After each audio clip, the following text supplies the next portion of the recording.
while I pull up the Facebook pictures and things? Absolutely. I would like to first start by saying, good evening, everyone. Welcome to Snakes and Stogies, episode 222.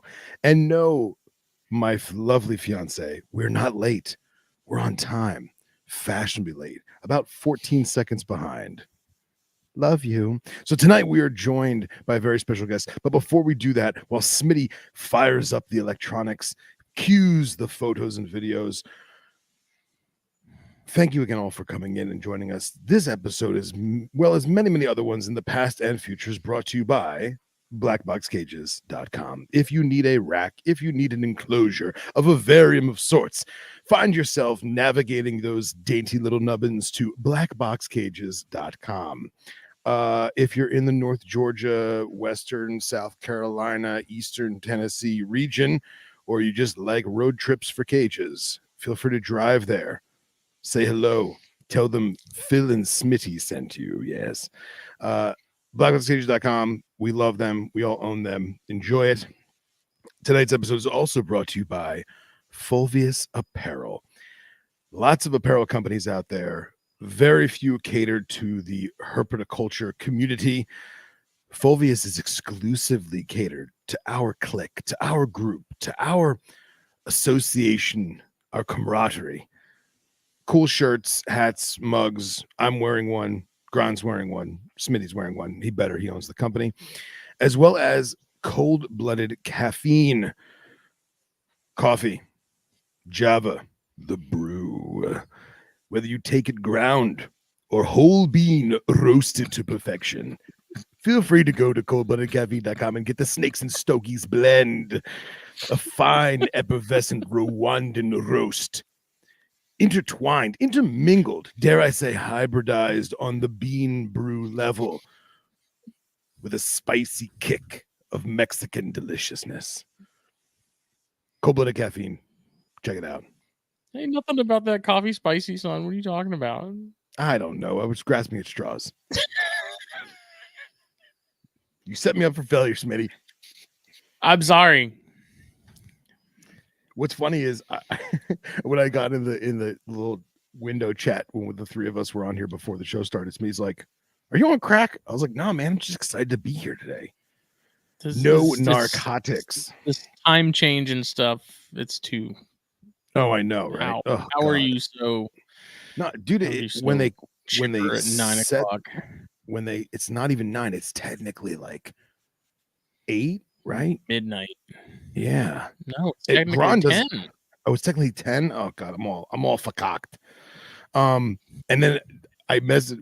We have a group chat for tonight's episode, and I messaged Grahn. I said, the group chat. I said, "Don't forget, we have daylight savings time because you don't, right?" Yeah, we don't believe in that here. So yeah, Arizona. I don't think anybody else believes it here except for the government. That's why we keep having to do it.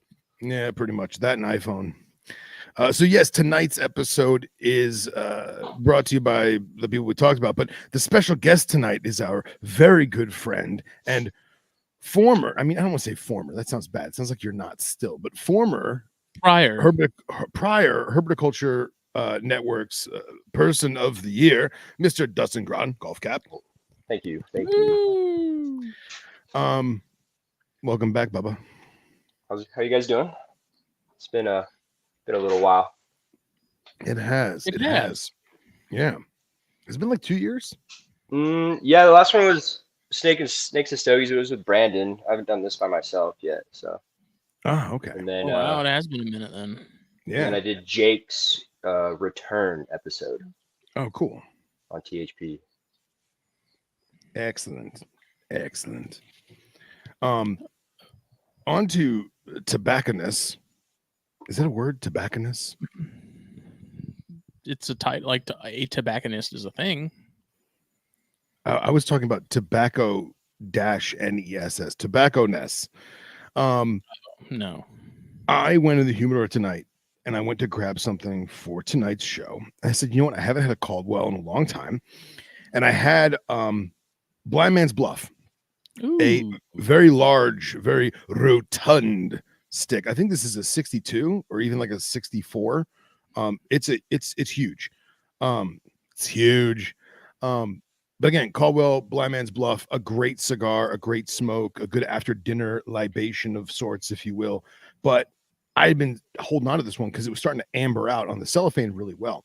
Well, I went to pick it up and I noticed that it has, excuse me, a horrible crackdown. I'll try and show it to the camera. And I don't think it's going to impede the draw because it is just the wrapper, I think, but we're going to find out. But I want to show people like what'll happen. So, and Smitty obviously knows way more about this than I do, but my instruction was always only open the cellophane from a cigar if you're going to smoke it. And I remember vividly this one, the cigar cellophane was already kind of like peeled. It wasn't folded over correctly. So I was like, all right, well, it's already open. I might as well give it a sniff, you know? And so I did. And then I folded it over and I stuck it in the humidor. Well, it's probably been in there for at least 2 years. And to my understanding, once the cellophane's been deformed, it doesn't hold things together as nice. And that's when you get cracks, whether it be letting excess levels of humidity in, or maybe the leaf had some ability to swell or contract because the wrapper was open. Smitty, you want to chime in on this one? So it can be kind of any number of things. Like mine as well is cracked, which I didn't find out until I was unwrapping it, and mine was completely sealed up with the UPC sticker and everything. Really? Okay. And I'm smoking the La Aroma Passion, which I've talked about extensively over the last probably 2 years or so. And you can see the crack there down at the foot as it just climbs right up to the label there.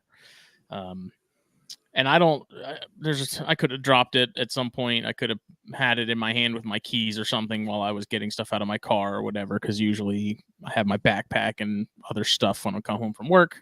Yeah. And so it could have been cracked that way. But it also can be a humidity thing. It's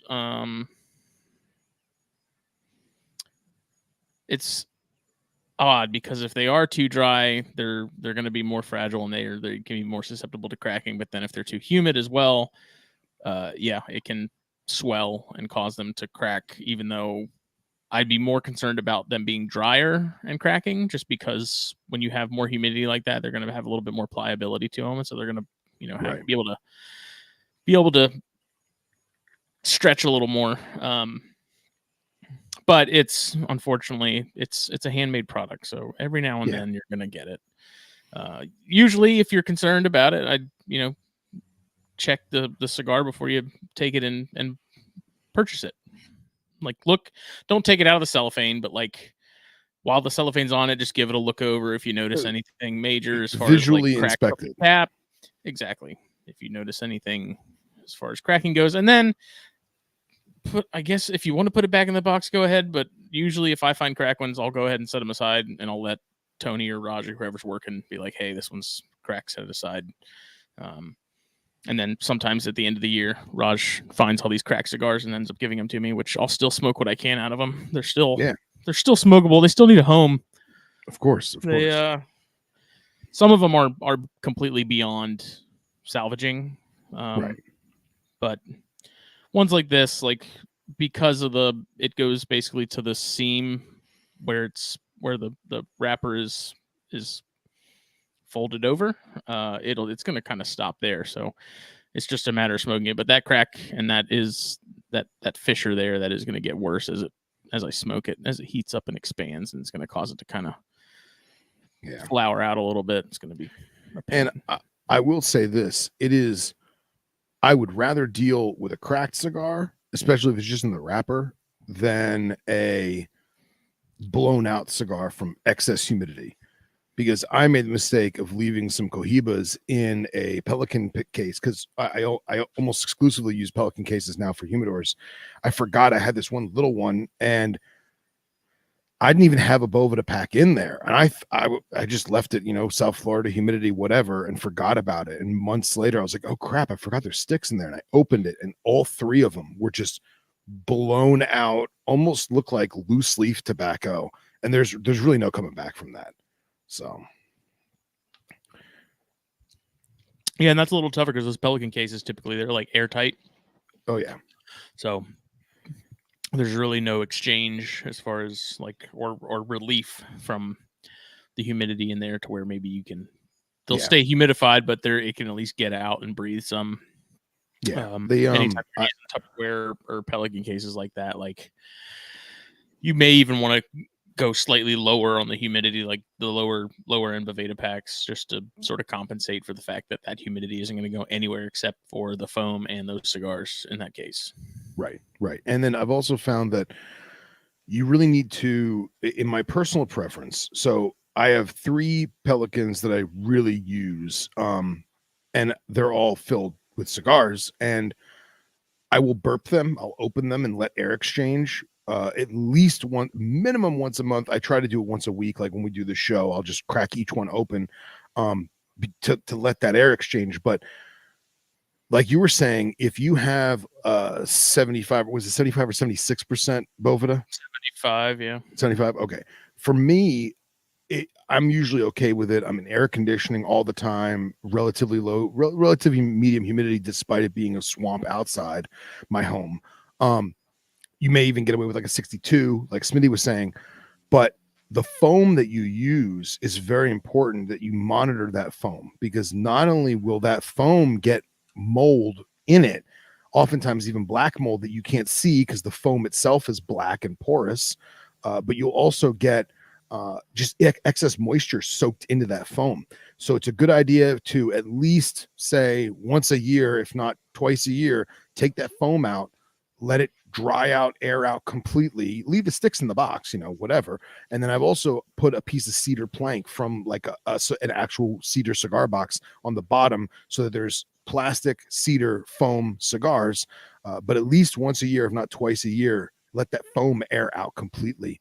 I've seen people wash the foam. They just Dawn dish soap and wash it. It just takes just wash it gently and let it air dry. And it does take longer to air dry when you've soaked it through with water, opposed to just leaving it out. But at least you know that you're wringing out any kind of mold or mildew that was up in there. Or just buy new foam outright and replace it entirely.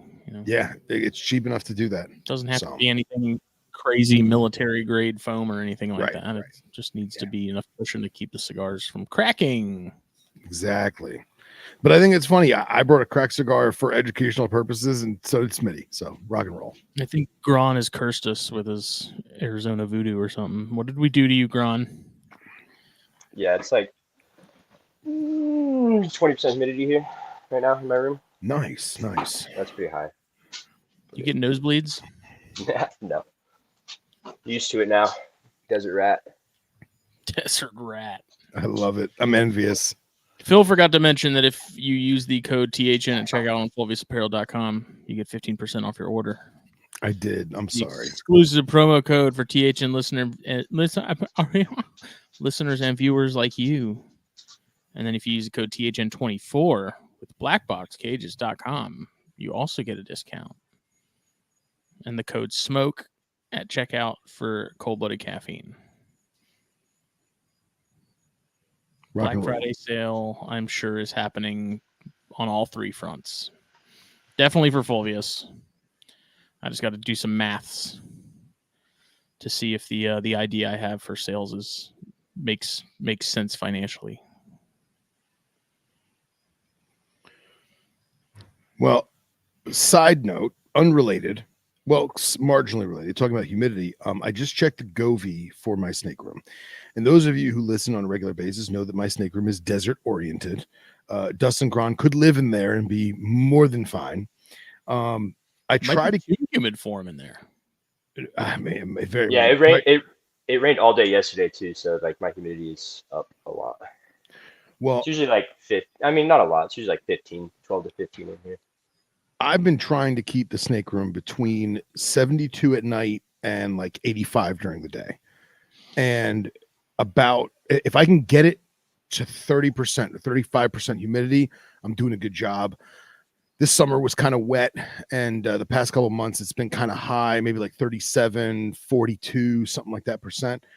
My air conditioner died in that part of the house. It's actually getting replaced tomorrow. So I'll be honest, I've been afraid to look, but the room's been 87 during the day, the entire week.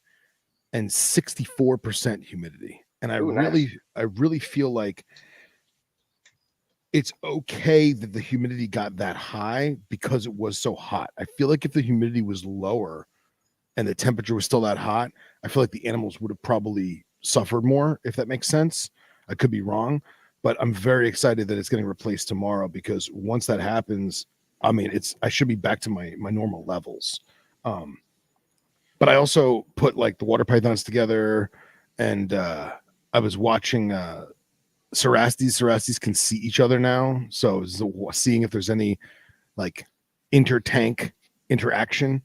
So we'll see what this humidity does, this excess humidity, I should say, in the room. And then as of tomorrow night, I should be back to normal, and see if dropping that humidity and dropping that temperature is going to start to spark anything, because it's basically like 78 outside right now. So we shall see. It's like we just got a crazy cold front. It's supposed to be 38 on Friday. Oh my God. 42 this morning when I went to work. So wow. Yeah. It was 95 last week. Wow. Wild stuff, man. And Mike Gillen wanted to know if my Subocs are okay with that heat. Yeah, man. I was just in there last night. It was 85 in there last night, and they were all cruising around at like, I don't even know what time, 9 o'clock at night, 10 o'clock at night. Just it was like 90 freaking at 10 o'clock at night when Brandon and I found that last one that we found. Oh, really? Okay, cool. Good stuff, man. Good stuff. How are your Subocs doing? I don't have any. Oh, I thought you and Brandon. No, just Brandon. I had one like a few years ago, just a random male. But no, I would like to get them again though. I've had quite the colubrid resurgence lately, so they're definitely on the list. You know. Good stuff, man. Good stuff. Well, what's been the spark for that? Easier. I don't know. I'm just done with tropical stuff in a desert environment. I still got like the geckos are pretty easy. I can throw them on a mist king, so I've got like some Phelsuma still, but it's just so much easier to keep stuff that wants to live where I live, you know. I think it seems like a lot of people are starting to kind of change it up to that, just because they're done fighting with the the parameters not being quite what they should be, to make it easier on them. Yeah. I mean, the roughies are staying, inlands are staying, stuff like that's not going anywhere. But those I would still consider like desert adjacent, right? Yeah, definitely, especially the inlands. I mean, the roughies they're starting to get pretty equatorial-ish, you know. But yeah, I think Brandon's actually taking my scrubs. Because he's got. Really? I've got a pair of Wamina, and he has a pair of Wamina, but his female's an adult and my male's an adult, and then I've got a juvenile female and he's got a juvenile male, so it should work out pretty well. Yeah, both of you, man. It's just like you guys post pictures periodically, and I'm like, when did you get those? Yeah. Like you both just stuff just buried back there, and it's like periodically I'll show pictures and be like, when the hell did you get those? I've had those for like 3 years, man. Yeah, I just have so much stuff, honestly, that it's hard to like post pictures of everything, you know. Well, I was going to jump into this later when we start to dive through your collection, but Tyson Dallas wants to know. He says, I really want to try my hand at Senecolis, but I'm worried about the humidity here in Florida. Yeah, I would be too. That's what I've heard. You know, I don't have any experience with them in Florida or like in high humidity situations, but from what I've been told, that it's pretty hard that they don't deal with it super well. Because I know Chris down in Corpus Christi had Bajas, you know, and I've heard it's kind of the same thing with them too. You're talking about Bogotofus Bajas? Yeah, Baja rats, yeah, and that was kind of my thing too, is that, you know, Chris was planting that bug in my ear, and he's like, dude, you got Subocs, you got to get Bajas. And I was like, fuck, man, I really, really love them. They're gorgeous. And I feel like once I really am comfortable, this is going to be my 3rd year with Subocs, I think. So once I really got him dialed in, and maybe after a clutch or two, I might try my hand at it if I can keep this desert room deserty. Yeah. But I mean, dude, in July, I think I had 42% humidity in the room, and it was like 92% outside. So like I'm trying. That's pretty good. You know, Yeah, I'm trying. That's a pretty big difference. Yeah. So I mean, you know, and then you get like an afternoon shower, and it would rain, and then the room would spike to like 60% humidity. But then by 3 in the morning, 4 in the morning, it's back down to say 45%.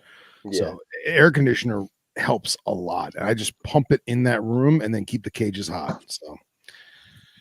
And in the summer, I have to run an AC like 24/7 in this room. It's yeah, you have a room unit, right? Yeah, just like one of the big roll around units. Yeah.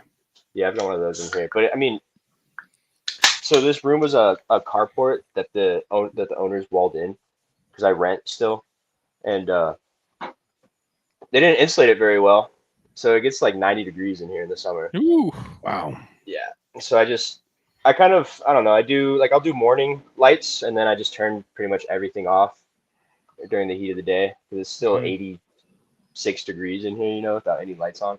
Yeah. I'll keep the LEDs. Like I got LED strips on, not on that one, but on most of these racks with like the cages. So I can just keep daylight on at least, but no basking or anything like that. That's good. That's good. Yeah, I can't remember. Do both of you remember when the what the hell is that gas station in Alpine that we all go to? It's like on both sides of the road. Stripes? Oh yeah. What is it? Is it Stripes? Stripes. Yes. Okay. Do you guys remember the air conditioner that they had in the convenience store of the gas station? Yeah, that big like giant small block Chevy of an air conditioner. Yeah, my parents have one of those on their back porch.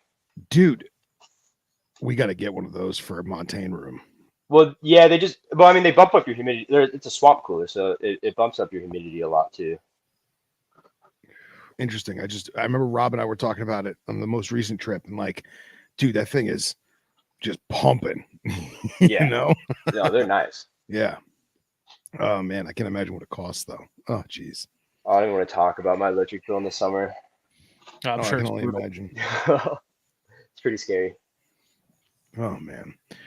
Well, since we're diving headfirst into this, Dustin, we know you, our friends know you. Do you want to give us some backstory just for the listeners and the viewers that are not all knowing of all that is Geckosphere?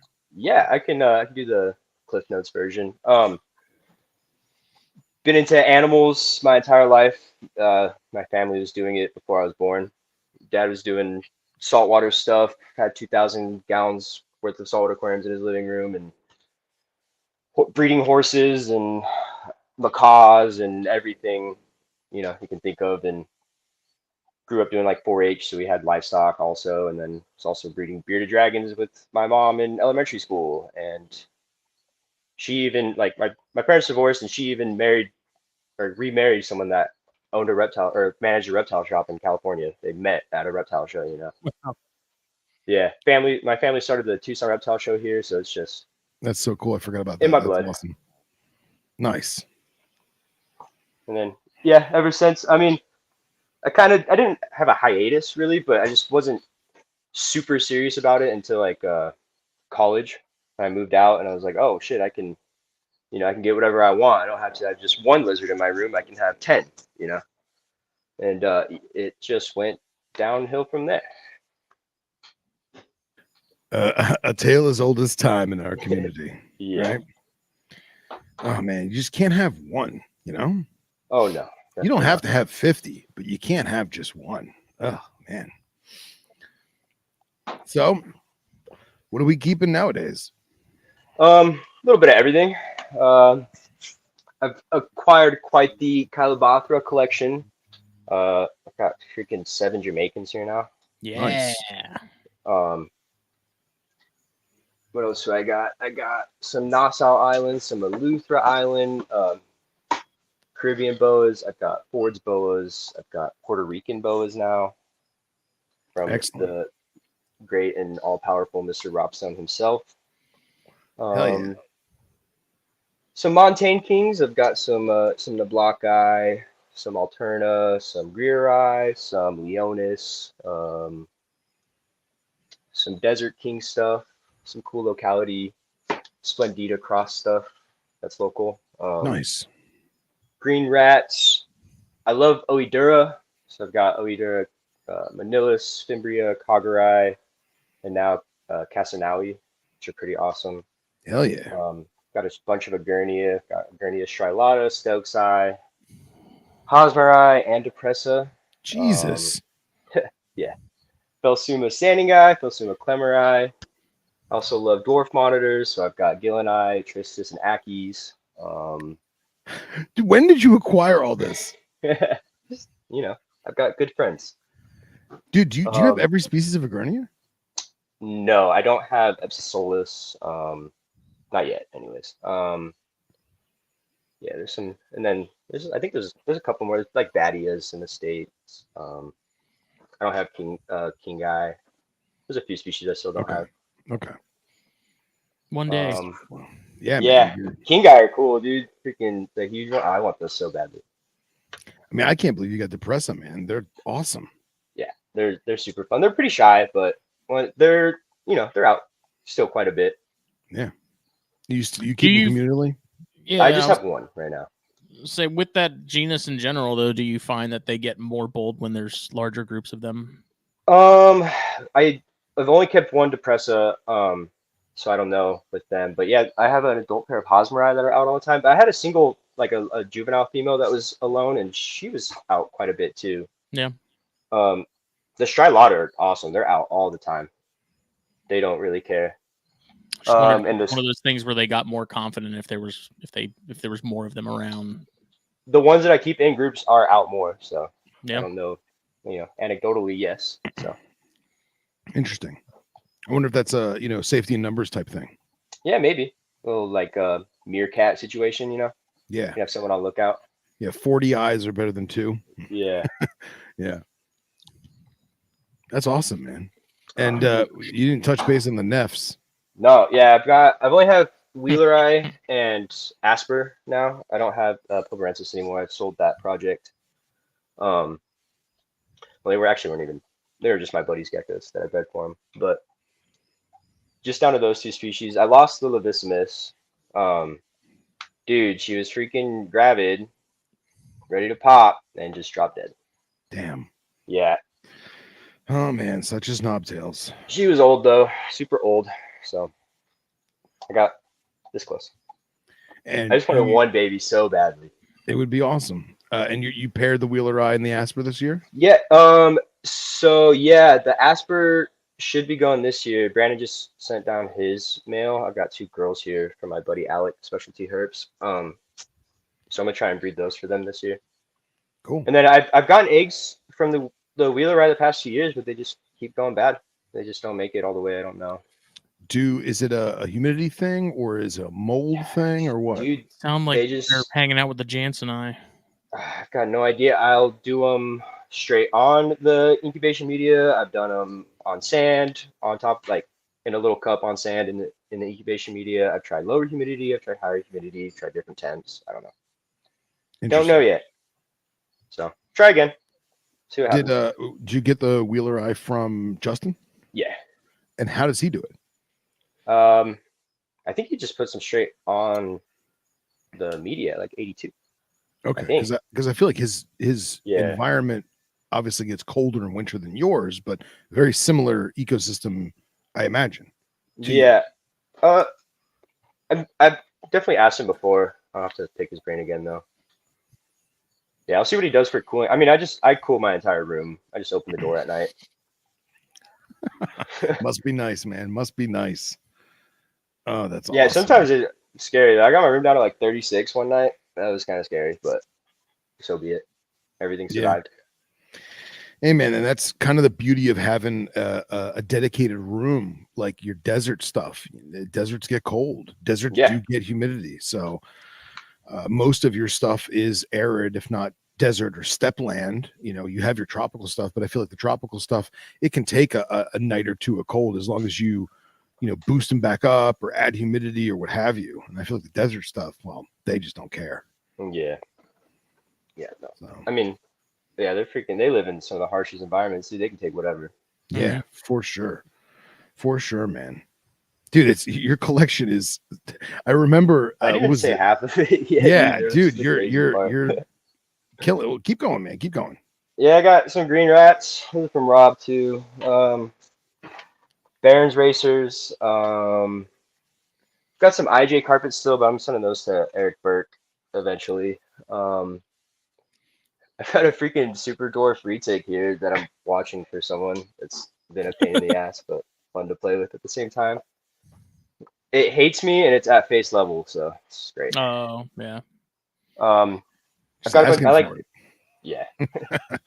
I like Pituophis, so I've got Janai, Bimaris, and then I'm picking up a Depi tomorrow, which I'm so excited about. Really? Yes, sir. Did you tell Paint Shop?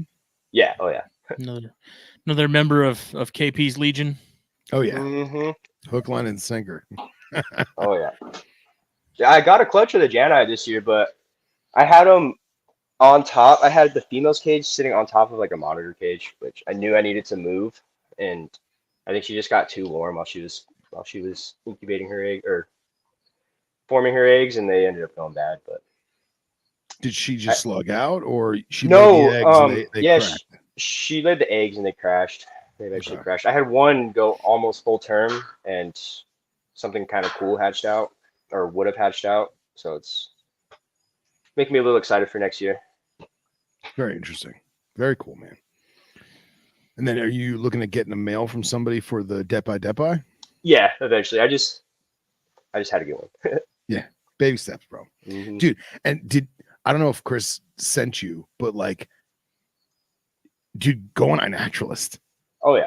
And dude, the Depi on iNaturalist are just stupid. Just insane. Stuff that Ricardo, I'm pretty sure it's Ricardo Lizard Skin on Instagram. Yeah. He posts. Yeah. Oh my god, dude. Insane, bro.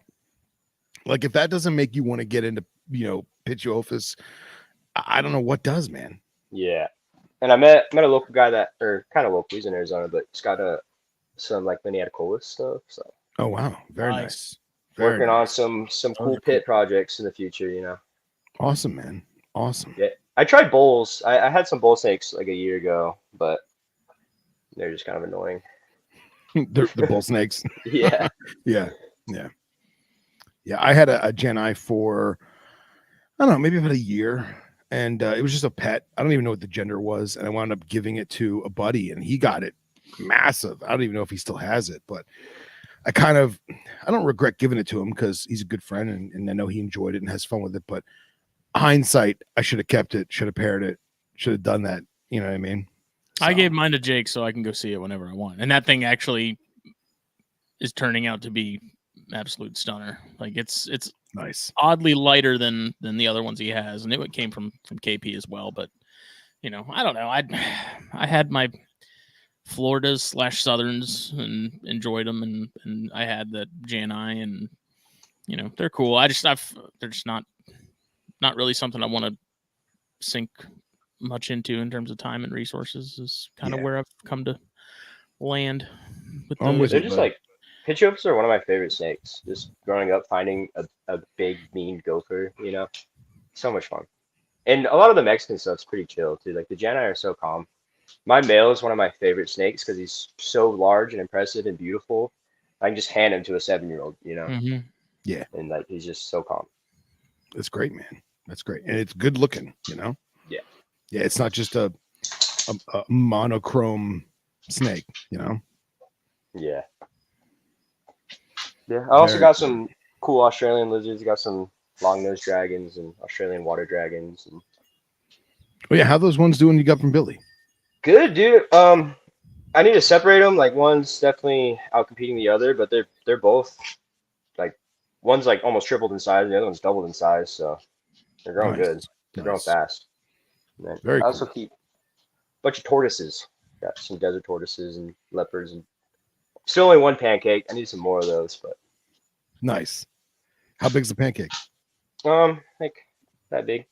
Okay, cool. Almost an adult. Nice. And speaking of Aussie stuff, going back to the dragons, how's the Mertens? I don't have them anymore. I gave them back. Yeah, okay. They were So my friend he had some like flooding in his house. Okay. And so he had to move out a bunch of animals in the Mertens. He was like, I have to sell these, blah blah blah. And I was like, well, just send them to my house. I can try them out, and if it doesn't work out, like you fix your stuff, and I'll just send them back to you. And they were cool. They were super fun. It was just I was trying to keep them outside, and I needed to spend like $2,000 on a setup. Yeah. And I just didn't have it at the time, and he ended up moving into a house with like a huge outdoor pond. And so I was like, dude, freaking take them back. Like, get that. I'll keep them until you get that all set up, and then you take them back, and they'll be way happier there. But they were fun. Now, they were so awesome. Were you the one who had the big giant plastic water tank? Yeah, the IVC tote. Yeah, dude. Do you mind describing that for the listeners? Yeah, it's a 275-gallon plastic container that is used to store everything from water to like acid. Oh wow. And you can find them online on Facebook Market. I have some that I got for free. Like I just got a bunch in the backyard. Really? I got one that I'm gonna turn into like a hydroponic system. I got one that has some collared lizards in it outside, and one that has like the one that had the Mertens now just has turtles in it. So that's cool, man. So what? You basically just cut a hole in the side as like a window? Yeah, just I got a 2x3 window from Home Depot, cut a hole in the side, and screwed it in. made his own Python portal in a 200-gallon tub. That's so cool, man. They work pretty well, and they're decently insulated. Because I kept them through the winter outside, and even on nights where it was dropping like it was freezing, I could go open it up in there, and I just had a couple of water heaters and like a ceramic or like a deep heat projector, and dude, freaking steam would be coming out. It'd be like 80 degrees in there. Really? Wow. That's awesome. You just use like fish tank heaters and dunk them in there? Yeah, that was it. Oh, that's incredible. That's so cool. And they're like the Jack Oliver appears like some sort of scary genie. Yeah, exactly. Turtles. Turtles are awesome. They're just a lot of work. Yeah, for sure. And like it's just these tubs are these vessels, if you will. They're just opaque plastic. Yeah, you can't. Yeah, they're just white. You can't see through them. So, and then how well does that keep shade? They get hot. Okay. Yeah. So with the collar lizards, I just cut the sides out and then put hardware cloth, like PVC or like the black coated hardware cloth, and so they just get all the ventilation that they need. And then I try to set it up so it gets like outdoor keeping is not easy. It takes a lot of work and right. Oh, puppy ain't playing. I mean, it's a shame he doesn't have the Mertens, but I get it. But, sorry, go on. Yeah. So I just try to set it up so they get some good morning sun, and then it kind of is shaded in the super hot parts of the day in the afternoon. What turtles are you keeping in the Mertens? I've got it's supposed to be a trio of Mississippi map turtles, but it's cool. 3 male hybrid map turtles. So okay, cool. Just some cool pets now. Yeah, man. Dude, maps are fun. Yeah, heck yeah. And they don't get gigantic, which is great. No, and they're male, so they stay even small. Yeah, there you go. Now, are we keeping any venomous currently?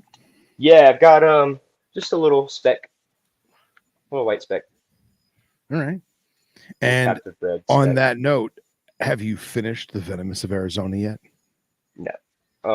What's left? I mean, I got freaking Obscurus, dude. Oh yeah, that's right. It is in Arizona. I probably will never see it in Arizona, but no. And I've seen. I've got like a subspecies of Sidewinder. And then I still need. I have a lot of species that I've seen, just not in Arizona. Yeah. Just like the Great Basins. And then, some just the northern. So like Hopies, I haven't seen them in Arizona yet. Okay. Still awesome, man. Mm-hmm. Well, so is that going to be our segue into herping? Yeah, heck yeah, let's do it. So I enjoy herping more than I enjoy keeping. So yeah, dude, you're killing it, man. You're absolutely killing it. This was a slow year. It was a strange year for me. It was just a lot of personal stuff went down. It was just a wild year for me. But Life. yeah. Welcome to being a grown up. Yeah. So I didn't get in the field as much, but I did a lot of I did more out of state trips, which was pretty cool. So I didn't see a whole lot of stuff, but I got a lot of lifers, which is that's great, man. Kind of makes up for it. And I feel like the year before last, you just murdered it. Yeah, in Arizona, just murdered it. So I feel like I was out, dude. I spent up. Yeah, I spent a lot of time out last year. Yeah, I remember you telling us. I don't remember if it was a group chat or what, but you're like, "Oh yeah, I gotta go to work, and then we get like 4 hours of herping in, and I gotta get home before my wife, knows that the show's coming on or what, something like that." Yeah, I was like, "You're a fucking animal." Yeah, something like that. I don't need. I mean, sleeps for the week.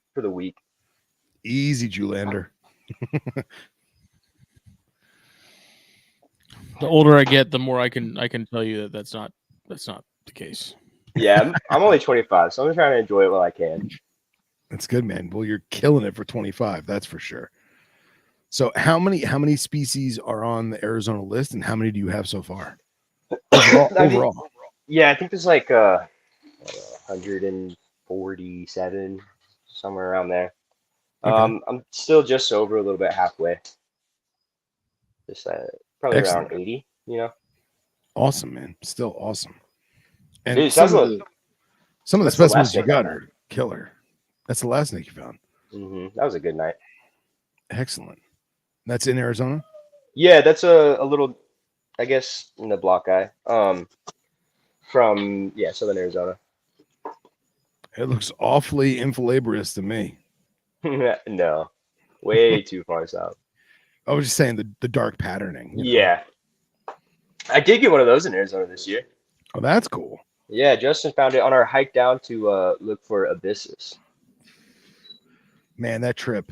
We'll have to talk about that trip later. That's a once in a lifetime trip, man. But all right, what are we looking at here now? Yes, this is a green rat snake from the Cherokee Mountains. Time out. I messed up. I'm sorry.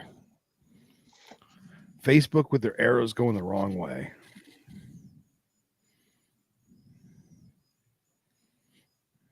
Is this where we are?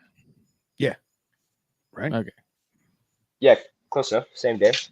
Yeah, so that was pretty fun. Same day. Casually rolls off the tongue. Yeah, same day. Same day. Two of the rarest snakes in the United States. Same day. That was my first Cherokee clobber. That was from this year. I had some buddies come in from Colorado. They're like, "Hey, we're gonna be camping in the Cherokee. I was going to meet us out there," and I was like, "Fuck yeah!" And so that was their first day herping in Arizona. We got a few price eye up on top. And then we on the way down to go look for clobs, we just stopped at this random little canyon, this little creek, and we're like, "Hey, that looks pretty good." And hiked these two up in about like 10 minutes. Dude, awesome. Yeah. That snake's just chilling in the lichen. Yeah, I love the zipper pattern on the saddles there. Yeah, so this locality is like super dirty too. It's pretty cool. Yeah, very mottled rock rattler looking, but still uniform, if that makes sense. I also love how it's got like that faint white dorsal that's like barely there. Yeah, and that I think it was that one. Yeah, it was more green, so I couldn't really get it with the camera, but like that white stripe that you can see was green in person. Yeah, and I imagine it just blends in with that, minty colored lichen just as good. Yeah. So cool, man. Ugh. Price eye. Yes, sir. Yeah, that was also same day. Same day. What a dick.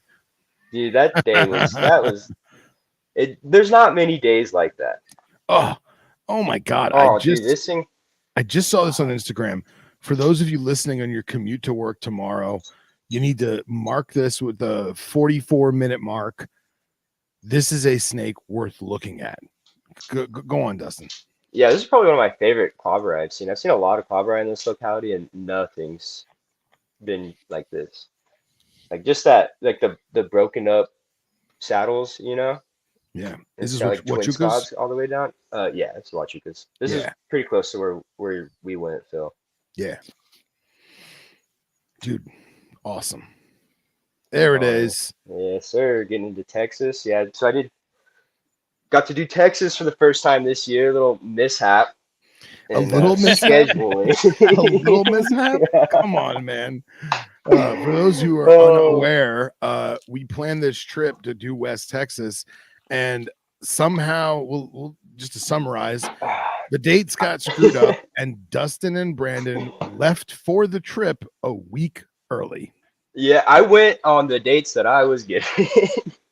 Yeah, That's all I can say. Yeah, all right. Well, let's go a step further, just for shits and giggles. So, No, don't talk about the plane tickets. no.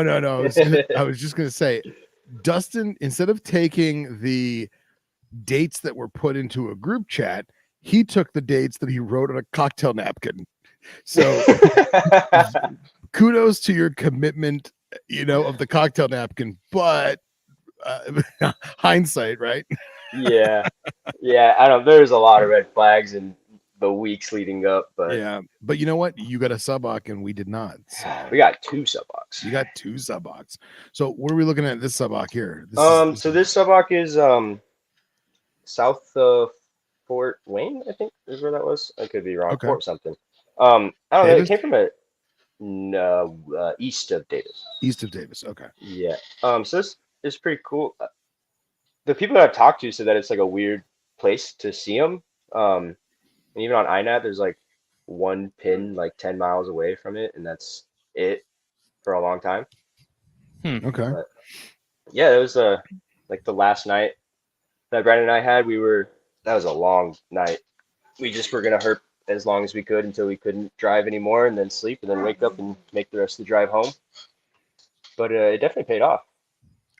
Yeah, for sure, man. I love how it's not an anery, and No, it's super light. And when we say light, we don't mean yellow light, we mean gray light. It's almost a slate concrete color, with the black and gray saddles and stripes, but it's on a bed of pebbles and rocks and stone.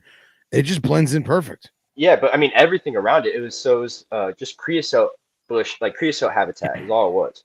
Yeah. And it was just this weird, like chalky white, broken up. I don't know. I'm not a geologist, but I'm not exactly sure what it is. But just white, broken up rock. Yeah. And it just matched perfectly. That's great, man. That's great. Oh yeah, now we're talking. Oh, there we go. Mm-hmm. There we go. Yeah, so this was a huge target for me. I have not seen any Echistrodon. I've never seen a viper without a rattle. Okay. And so this was my first viper without a rattle. So it was pretty exciting. It's a hell of a first one, man. Yeah. And just it's a weird little freaking swamp snake in the desert. Yeah. for sure, man. I mean, we're talking about the Trans-Pecos copperhead, excuse me. Oh, I was gonna say rat snake. Jesus. I would call this Pictogaster, despite it being still silvery and not quite red just yet, because it's still a baby. Yeah, it's got a green tail. Yeah, those are oak leaves. Yes. So just for people looking, I mean, you figure those oak leaves are probably 2 to maybe 3 inches long. Yeah, so it was like 7 inches, like 6 to 7 inches long. It was probably a yearling. Yeah, maybe late the year before or early this year. Okay. So fresh little baby.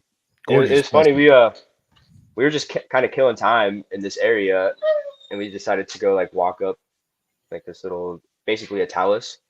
And before I even had I started to walk on it with my flip flops. I was like, I should probably go put my boots on. So as I'm tying up my boots, Brandon's like, I got one, and came running down with it, man. Freaking. And dude, I've seen that talus, and I walked that talus. I don't know how the hell you guys found that thing.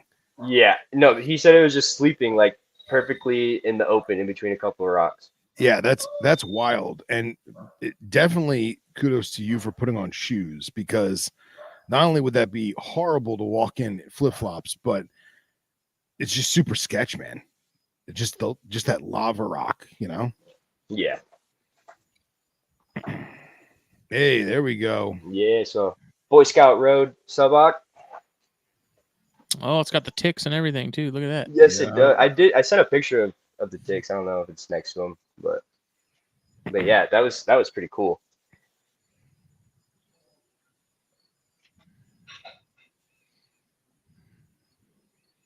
Yeah, I really hate how Facebook has this set up. Yeah, it's super annoying. For those listening who are curious about our excitement about these ticks. So these ticks are a tick, They're much tail-eating like ticks. they're tail eating ticks, but they're only found on the Trans-Pecos rat snake. They usually destroy the tail and mangle it into like a little snub nose tip of tail, but it's absolutely fascinating that it's I don't want to say it's symbiotic because I don't think the rat snake benefits at all from it, but the ticks only live on Trans-Pecos rat snakes. That's fascinating. Yeah, and this thing was covered in it too. Like it looked like it had a club tail, you know. Yeah, like And we actually there were a couple too, not on the tail, like but further up the body and like on the head actually. oh really? I think it probably just because there were so many on the tail, you know, there Yeah, just wasn't yeah, room for any more, so we gotta go find somewhere else. yeah. I mean, it almost looks like a rattlesnake rattle. That's how many ticks Yeah, are there. Yeah, and it's kind of cool. That was super cool. our both Brandon and myself's lifer sub box, so we got to see the whole tail thing too. Yeah, it's so cool, man. And I think it was huge. Oh yeah. Yeah, so this was a Chihuahuan hooknose. This was the last snake of the trip, like at freaking 3 o'clock in the morning. And it's a pretty cool story. We just out in the middle of nowhere, you know, pitch black, and we're both falling asleep. So we just stop, get out, stretch real quick, kind of look up. There's a shooting star. I'm like, all right, last night, last pass, one more snake. It's gonna be one more snake, you know. So we start to drive, and like 10 minutes into us starting to drive again, there's a little night snake on the road. Nice. And I just kind of laughed. I laughed to myself. I'm like, all right, thank you. I was like, one more snake. That's what I asked for. Thank you. And it was the first night snake that we had seen in West Texas, you know, which is crazy because they're fucking everywhere. Yeah, yeah. And so we, you know, took our pictures, let it go, and like not even 5 feet past it was this guy. Wow, man. Yeah, and these are pretty rare to find too. I haven't seen them in Arizona yet, but super excited. And they fart. They're one of the farting snakes, like corals. If you poke them, they just fart. They're pretty funny. Oh yes, sir. Lep from the Davis Mountains. Very nice. Chunky. Yeah, I got to meet met up with Austin Bohannon, who was on your guys' King Snake. Yeah. I'm sorry, I met up with him that night, and he found that snake actually. But super cool dude, super great. Glad I got to herp with him and meet him. Yeah, man. Ooh. Oh, dude. Yeah, just sure. Velvety, man. The Lifer Ornatus. That's from the Waco Mountains. Oh wow. Yeah. We on our way to Texas, we stopped and spent the night and hung out with our friend Stephen Cush. And went and herped one night with him and found that. It was on like with a few Atrox and stuff, but yeah, that thing was sweet. It was funny. I had to. My wife was calling me, so I was like, "Oh, let me out of the car real quick. I'm gonna walk this cut while you guys keep cruising, so I can just talk to her real quick." And so they had done a pass, and then they came back and started walking it again, and Brandon found this one right on the cut. Excellent. If I didn't have to get out, you know, if I didn't have to get out and make a phone call, probably wouldn't have seen it because it was just. Yeah. It was like over the road because you know sometimes like the cuts will be here and then the road and then cut. Yeah. You know, it was over the road on down in the bottom a little bit, so we definitely wouldn't have seen it. Oh wow. Just cruising. Dude, that thing's got like one button. Yeah, it was super young. It was freaking. It was beautiful. Oh my gosh. Yeah. Stellar specimen. The Panamint. My life for Panamint this year too. So this is starting to get into like the Utah, Colorado, Northern Arizona, Nevada trip that I did with the NPR guys. Very cool, man. Love that slatey gray down the side. Oh yeah. Yeah, and the Abyssus.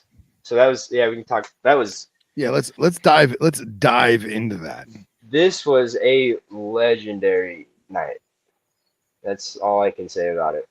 It was something I will never forget. Freaking first time I've been to the southern rim of the Grand Canyon, you know, and it's the beginning elevation is a lot lower. So just the depth that the North Rim has is insane. Like spectacular views. Just that was amazing, you know. And we Yeah. started our journey. Southern Rim more like the touristy part of it. Yeah, and a lot more people go there too. That's right. Yeah, so we started our journey to the bottom of the canyon at like 6:37 at night as the sun was setting, and a couple hours or an hour or so into our hike, still in oak and pine forest. Justin found that little Infralabius on the trail. Barely saw just the tail going off, so we got to see one of those in Arizona. Because we had seen him last year in Utah, but then yeah, just kept hiking, and then finally, I don't know, 6 hours later, we're at the bottom, and then we found the snake pretty quickly. Actually, I mean, we were only down in habitat like 30-45 minutes. I'm sorry. So real quick, just for people listening, Infralabius is a Utah mountain king snake. Yeah, Utah mountain. And then, how long did it take you to get from the top down to the bottom? About 5 hours or so. I think we found the snake at like midnight, between midnight and 1. Wow. So 5 hours down to the bottom. Yep, and then about an hour down there. Yeah, about an hour down there, maybe a little longer with pictures. Yeah, and then like 8 hours out. Wow. For some, yeah. I think I got out of there pretty quick, but Justin got out of there. And he is an animal, dude. That dude just doesn't stop. He's a mountain goat. Yeah. Legit. But yeah, to find a Grand Canyon rattlesnake in the bottom of the Grand Canyon. It was perfect. It was just perfect too. That's a story for the ages. Yeah, and Rob, Eric, and Nipper had kind of taken off down the trail like they usually do. And Justin and I had stayed back and we're, working up and down. And he had started to go up one wash, and I was going to follow him, and I was like, nah, I'll go the other way. So I go down the wash, I take a step in there, it's down off the trail, make my way down there, and I just look, pan left, pan right, boom, it's just sitting there coiled like almost at my feet. Wow. This is spectacular pink rattlesnake. So cool, man. So cool. Once in a lifetime experience. It's like, I don't have to sleep down here tonight. God bless. Yeah, right. We were prepared. Like, we were prepared to just hike all night. Yeah. Sleep for an hour and hike out. Oof, that'd be rough, man. Yeah. It'd be rough. Oh man. Yeah, I think all together it was like 12 or 13-hour hike or something like that. I took a nap. Miles? I don't remember. Maybe I think it was 12 or 13 also. Wow. Maybe more. I don't know. Wow. Maybe 10, something like that. Yeah, still 10 miles. Yeah, you're not walking down the highway, man. No, and you start at like 8,000 feet, and then we go all the way down to like 3. Yeah, low 3s. So it's a 5,000-foot elevation difference up and down. Oof, freaking wild, man. Yeah. Yeah. Then this so that's well, this snake has some debate behind it. It was we had ID'd it as con color. I don't know. This area's kind of intergrady, I guess, with Veritas. I don't know.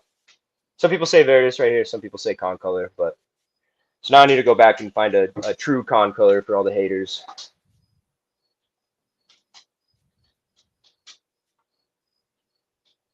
And yeah, it was another baby from that same area as the last snake.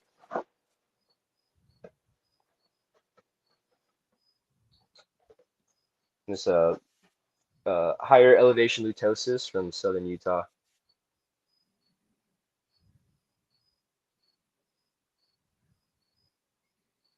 Look at One that of little the one of the holy grails of Arizona, the thorn scrub hooknose. That was a pretty fun day too. We actually, me and my buddy Alex flipped this snake. So these are notoriously hard to find. You can only cruise them when it's raining, blah blah blah, you know. And we flipped this snake at like 3 p.m. when it was 90 degrees out. It was quite the shot.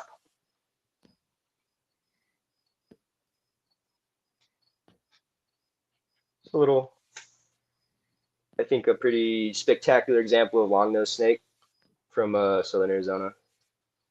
You get some like pretty cool variety down here too. Like sometimes it'll just be black and white, but I like it when they don't really have any white. They start to look more like the Mexican longnose snakes down here. What do those eat? Mice. Oh, okay. Just I want to collect a pair that looks like this because they're super easy to keep. I mean, it's basically a king snake. I think I've seen some variety of them for sale at some point, off and on. Yeah, they get collected out of Texas a lot. Yeah.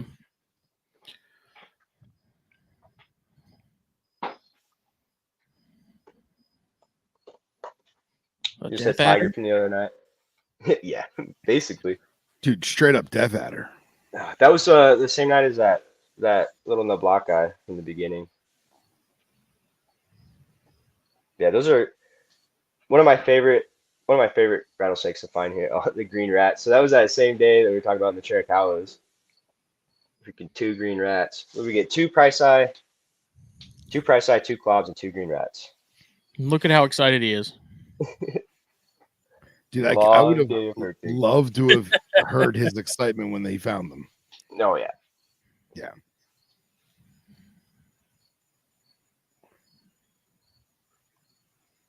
Oh, you know, just the vibes. Yeah, man. Especial. Where was that? That's in the Huachucas. Okay, cool. Damn it. Facebook. That wasn't all of them, right? No. Oh, okay.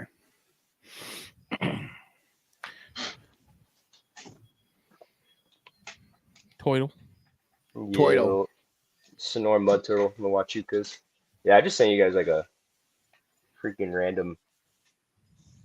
There we go. So this was a pretty cool clob too. This was actually the same day as that funky one we were talking about. Yeah.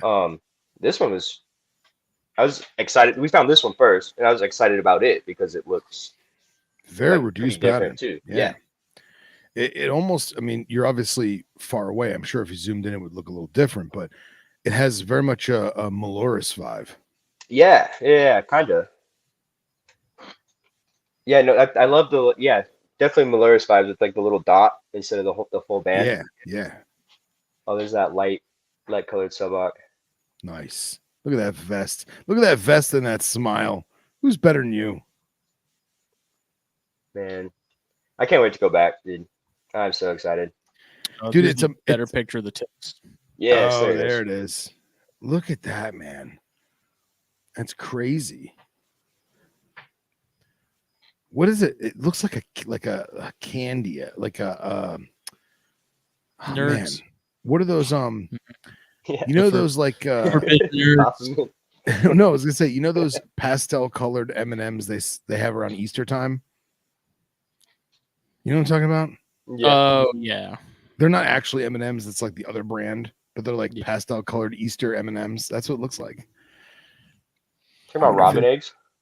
No, not the robin eggs. They're M&M sized little chocolate candies. I think they're made by Cadbury or whatever, but they're that pastel light blue color, and I wonder if they taste the same.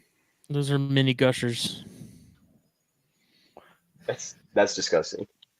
I tried to take as many as I could off, but I fucking hate ticks. We don't have ticks in Arizona, so it's not something that I'm used to. No. Yeah. Very rare.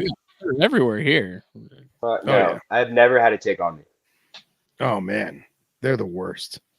I mean, the Northeast has them the worst. Florida and Justin, South Carolina, that whole area, we get them pretty bad, but the Northeast takes the cake. Describe this picture because this is a great picture. Yeah, dude, this freaking little green toad and a these tiger salamanders are invasive, which kind of sucks. But in this area, they're not so much of an issue. I think, I don't know, I could be totally wrong. But yeah, this was actually the first stop on our way. This is when I was texting you about the wrong dates. This is what we were doing. Okay, nice. So I made a quick little pit stop on the way out. How did the tiger salamanders become invasive? Is that just they just got loose randomly, or was it fishing? Introduced? Yeah, water dogs from bait shops. Really? Yep. Yeah, I used to buy them when I was a kid from bait shops and raise them into salamanders. I can't believe people use water dogs as bait. I feel that's so horrible. That's how you catch the biggest catfish. Yeah, that's pretty gross. I mean, like, I don't think I could ever do that. Like, a worm is one thing, you know, or even like bait fish. Bait fish is and bait squid. Like, I don't know. It has a face, but it's not the same, man. A water dog, they're so cute. Yeah, that'd be a little axolotl, man. Yeah, for real. But that's cool that you got both amphibs. Ooh. Oh man. Yeah, I found a few serbs this year. I went out for them a few times. That one that you and I saw together, Phil, that was the first one I'd seen in a long time. And dude, that one was so purple, man. Yeah, and this is from that same canyon. Okay. And dude, this one, for people listening, this is just a jet black rattlesnake with faint golden, very thin bands going all the way down its body. Pure sexiness is what that just is. Liquid night in the form of a snake. Liquid night. Gurnia. Yeah, a little Hosmer eye action. They look so much more smooth than the others. Yeah, a little bit. Not quite as pokey. Yeah. The strilater don't have any spikes. Oh, really? Mm-hmm. There it is. It's a little depressed action. So now, is it going to stay that color, or do you think it's going to lighten up? I think that one will stay pretty much the same. Okay. I also haven't raised them, so I don't exactly know. Yeah. Little stubby arms. Adorable. I'm playing dead. Like, please don't eat me. Yeah, so you can kind of see the IBC tote back there too. Do you have like a window or a screen on the tops where like natural sun's getting through there? Yeah, the top is actually no, what did I do? No, yes, the top has screen. I just have a board like over half of it so that it can be shaded. They can get some shade if they need to also. But yeah, screened out sides and top. And so the sun does get through it, but not all day long. It's just enough to get some rays for a little while, and then as the sun moves, the board covers it. Yeah, I mean, there's also like 200 pounds of rocks and like 300 pounds of dirt in there. Wow. So they can get away from the heat, you know, if it does get too hot. They have some pretty deep burrows in there. And there's also a desert tortoise in there with them too. So that guy digs some he has some That's good cool. burrows for him. That's really cool. That's a cool cohab, man. I would have never thought of that. Yeah, I have some like a bunch of like native cactus and stuff in there too. It's one of my favorite little cages. I'm gonna need you to do some videos showing off that enclosure because that's just desert natural. I think I sent you a picture too with the like it's a little mammillaria in bloom with the tortoise next to it. Nice. And that's like the largest tiger rattlesnake I've ever seen. This thing was huge. And I'm pretty sure she was gravid. I tried to wrangle her for pictures, but I didn't have anything to put her in, so it's a task. And she was on like a one-way bridge, so it was not the ideal situation. So I just got her off and got a quick phone pic and let her go. But she was beautiful. Yeah, I really like the light, high contrast ones like that. Yeah, man. And this range is pretty cool. You can find some that are like more red. You can find some that are more purple, and then the light like this too. And I feel like the flash of the camera is not doing the snake justice. No, and that's my headlamp light. You know, trying to like off to the side, trying to give it the best light I could. Some bufo action. Nice. Is that a river toad? Yeah, huge Dude, one. it's so light colored, man. When you see them in captivity, they're like they're so dark gray. They're almost, blue. That thing is so green. That's weird. People don't really keep them in captivity here. Yeah, there you go. Oh, nice. And that's in with the collared lizards? Yeah. Oh, that's so cool. It looks like, so for the listeners at home, you have a bunch of large and small rocks with a beautiful little green barrel-y shaped cactus with pink flowers and this just dusty, dirty desert tortoise sitting right next to it. If you weren't a herper, you wouldn't even realize it was alive. It looks like a stone that blends in. But this is in an enclosure, and at least from where I'm sitting, you could have just been in your backyard taking this picture. Yeah, that's what I'm going for. Not in a Viv, right? Yeah, I mean, I rolled up on this like construction site. I was just out. It was actually I just got done with a doctor's appointment, and the life flight was about to take off, so I wanted to watch it. And I went to go turn around, but then I saw a dirt road just going to somewhere, so I was like, I'm gonna go there instead. So I drove down there and random dirt road over helicopter. Went down there. I found a little Phrynosoma horned lizard. I was stoked about that, and then I saw this pile of rock that they had just dug up to like for the apartment complex that was right next to it, Yeah. And I was like, score, loaded up my car with all the rock that I could and threw it in there. Very cool. Very cool. Standing eye. Mm-hmm. Yeah, so it's my first year breeding any Philsuma. I bred, the standing eye and the Clemeri. But there was one point, dude, because all the standing eye eggs just hatched in the cage. Right. And there was one point where there was like 5 babies running around in there with the adults. Oh man. And it was just mayhem. It was so cool to watch, but it was too crowded. So after that, I started pulling babies, the bigger babies, because I raised some babies outside without the parents, and the ones that I just left in the cage grew so much faster and so much bigger. Just because they constantly could eat like the isopods or anything running around in the cage. Yeah, so mom and dad were actually taking food away from them, metaphorically speaking? No, they did better with the parents. Oh, okay. Very interesting. Yeah, I keep a tegu outside too. I've had her. That was like one of my first reptiles getting back into reptiles, and I got her when I lived in an apartment complex, which is not the greatest idea. Yeah, for sure. She's chilling outside now. She looks great, man. Is she friendly or no? No. She was when she was inside. She was my best friend, Yeah. But and I mean I can deal with her, do whatever I need to with her. She knows me, but yeah, she will try to bite your fingers if you put them in the cage. Nice. Classic Tegu. Yeah, she's gotten me a couple times because I wasn't quite paying attention, but nothing too bad. Okay. Yeah, but once you put those things outside, dude, they just turn into wild animals. Oh, for sure. It's pretty fun, and it's been a fun experiment, like keeping her outside here. Yeah, and how well is she handling the lack of humidity? Fine, she started to she kind of had crappy sheds and stuff when I was keeping her inside, and now that I can just soak down the freaking cage every other day, and there's like a foot of cypress mulch in there. Oh wow. She has great sheds, is fine, Just a little velociraptor. Do you have a routine for all your animals? No. I wish I did. That'd be great. So that's not like my life is too chaotic. Okay.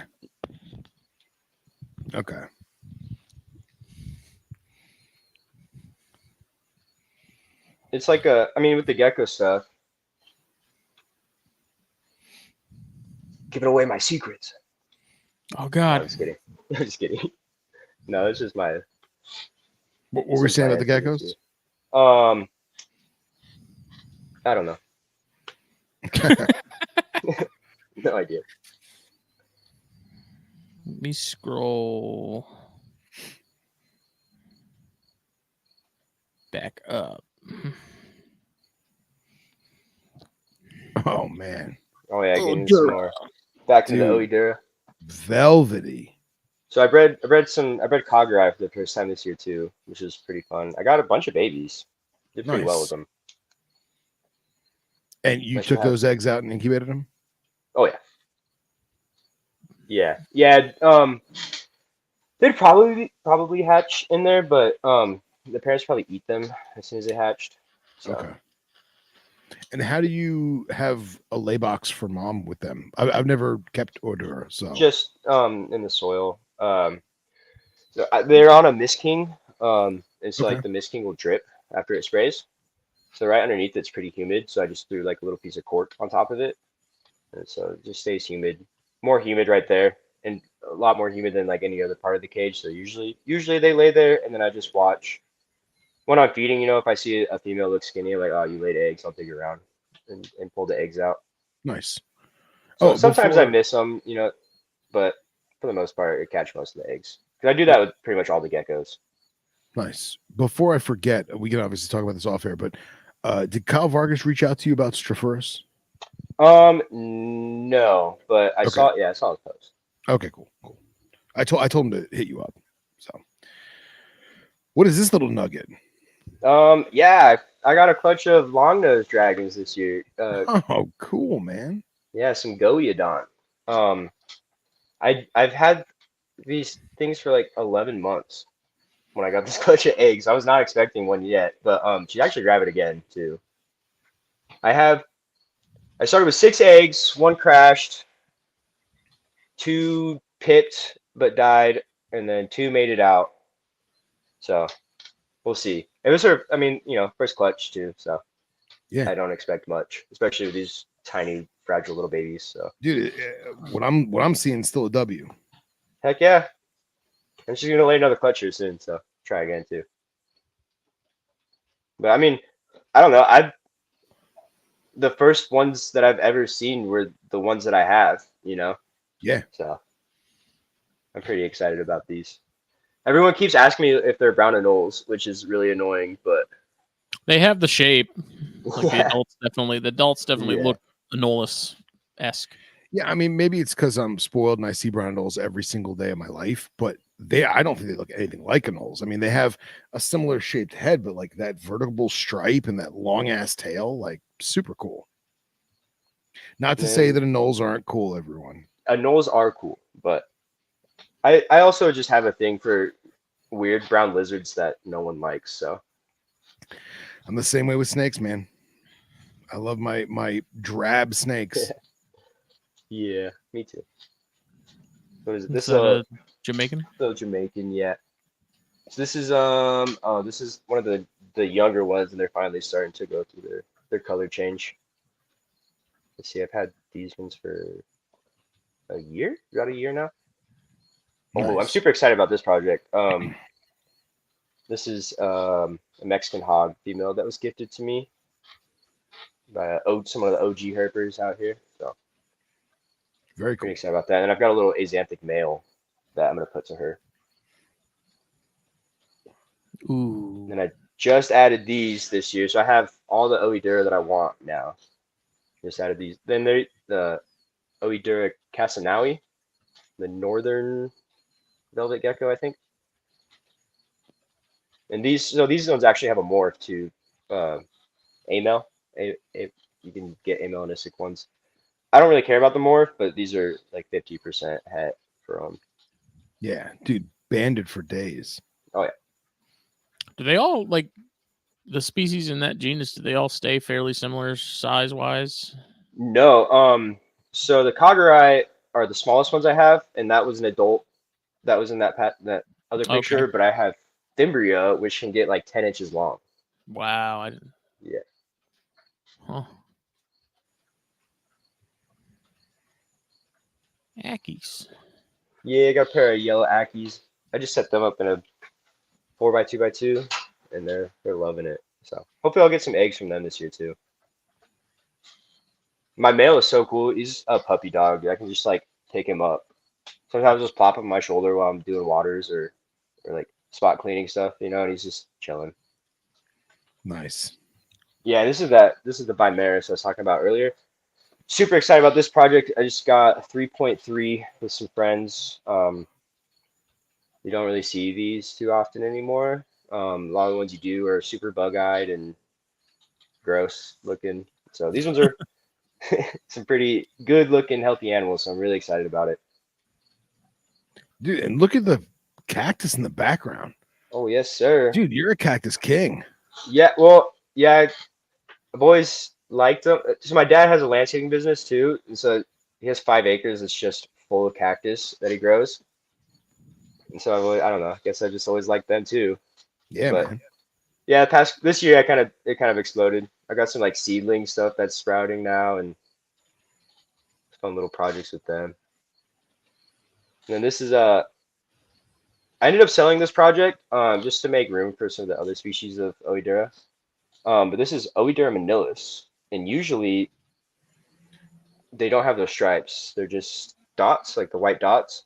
Right. But I started hatching some out that are striped, and then just they just kept getting more and more striped. Yeah, yours were producing like crazy. I remember at one point you had Yeah, those for sale.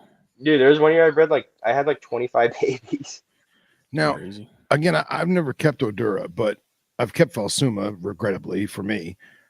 Are velvet geckos as speed demons as day geckos? It's like a crested gecko that's just a little bit more jumpy, Okay. They're pretty. There's especially if you're like a small lizard person, they're super easy to handle. Yeah.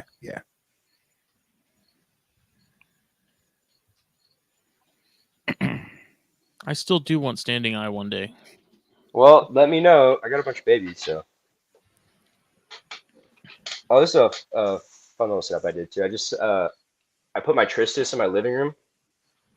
Cool. In a big like 6 foot. It's kind of narrow, which is weird. But it's like 6 foot by 2 foot long, or it's 2 foot high. So Maybe 2.5 high. It's like a 75 long. Yeah, basically. Yeah, it's like a 75-gallon long. That's cool. Is it a top screen? Yeah, top of screen. Glass tank. Yeah, that's awesome, man. A bold move, Cotton. Yeah, it's just been sitting in my shed for. I used to have a carpet python in my parents' living room in that cage, and so it's just been sitting in my shed forever. And I was like, I'm finally gonna set this up for some cool lizards in my living room. That's just another little depressor. Oh yeah, it's just another depressor. Just another one. So I still have that one. The other one, I ended up selling, but that gold head one is still here.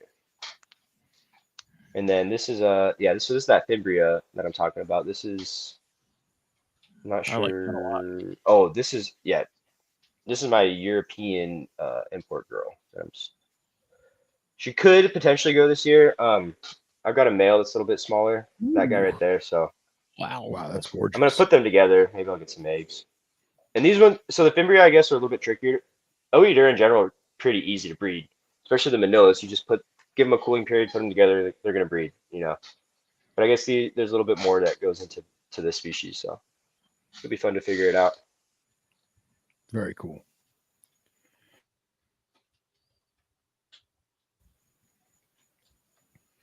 Oh wow. Some Coleonyx elegans. I also keep a lot of Eublephaриds. I didn't even get into those, but I have kept and bred Coleonyx mitratus, elegans, brevis, and variegatus. Wow. So I only have elegans now, but I love banded geckos, and I also have some Hardwickii, some Eublepharis hardwickii, Eublepharis fuscus, Eublepharis turkmenicus. I didn't know you had your hand in that, man. That's awesome. Dude, I love Eublepharidae. Freaking awesome. And dude, are those pencil drawers? Yeah, it's the I-10 rack from Reptile Basics. Yeah. Yeah. Oh, that's awesome. That's really cool to see what I would consider a neonate colubrid rack used for adult geckos. I think that's awesome. No, that's a baby gecko. Oh, that's okay. All right. Oh, okay. Yeah. Okay. Yeah. No, I started them out in that. These were kind of tricky for me to figure out establishing babies, but super small tub with a shit ton of isopods that they can just forage on constantly, and some good humidity, and they're rock solid. Nice. And you growing your own isopods? Sure. In my cages. Yeah, I see your point. Just grab a handful of dirt from a cage and throw it in there, you know.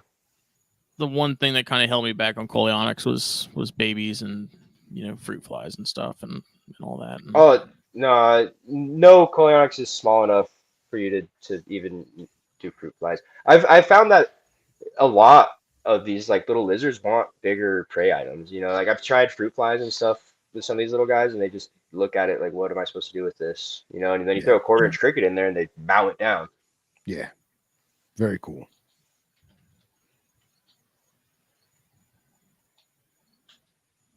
Yeah, Eublepharis fuscus.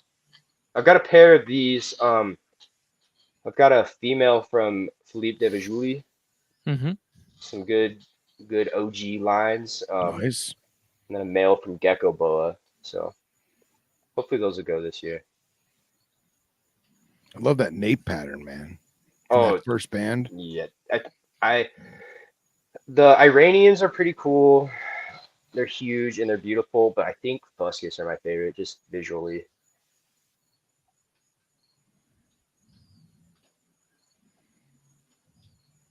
Oh, dude. Some more coleonyx. But yeah, I do actually. That rack is full of baby geckos and baby flippers. Nice. And then Wamina scrubs, just that male I was talking about earlier.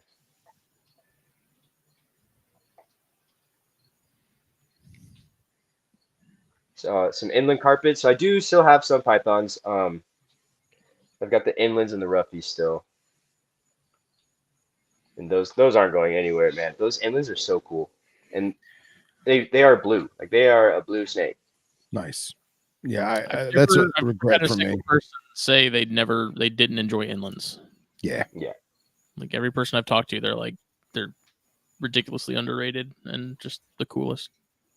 Yeah, somebody was getting out of them locally, and there was I think it was a reverse trio or maybe 2.2 that were not of age but going to be, and they sold them to underground, and they sat at underground because nobody, I guess, they didn't market it or they didn't tell anyone. And I was like, oh man, I should pick up a pair.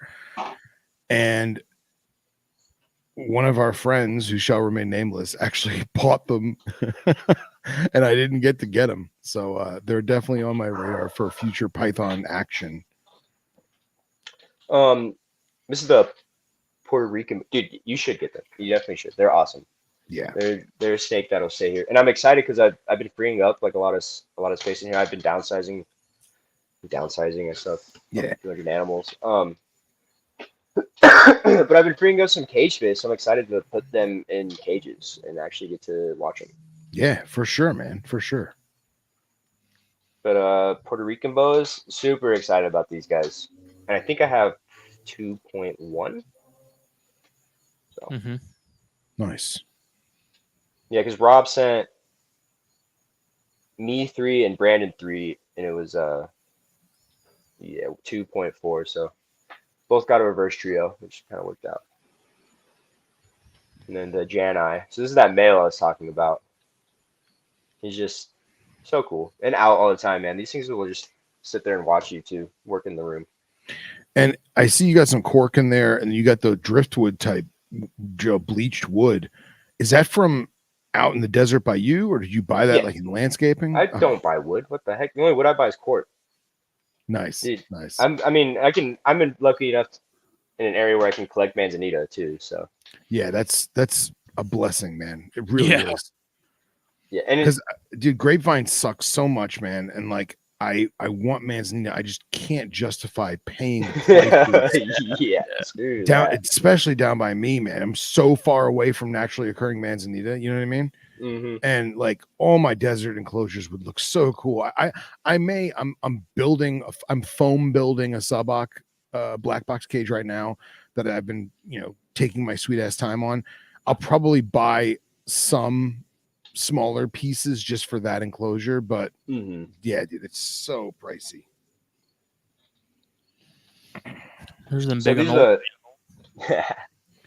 Oh no, those are basilisks. Basilisks. Yeah. You know what? I like it that people don't know what it is. It's great. You know. Yeah, it's very unique, man. Very eclectic. Yeah, these are the adult Goliodon. How big are still they? get Like, what are they comparable to size wise? an Like a anole. small, no, they're like small water dragons, right? Yeah, so they should still get like a little bit bigger than this. Like that's why I was so surprised about this clutch, is I thought that they were about half the size that they should be.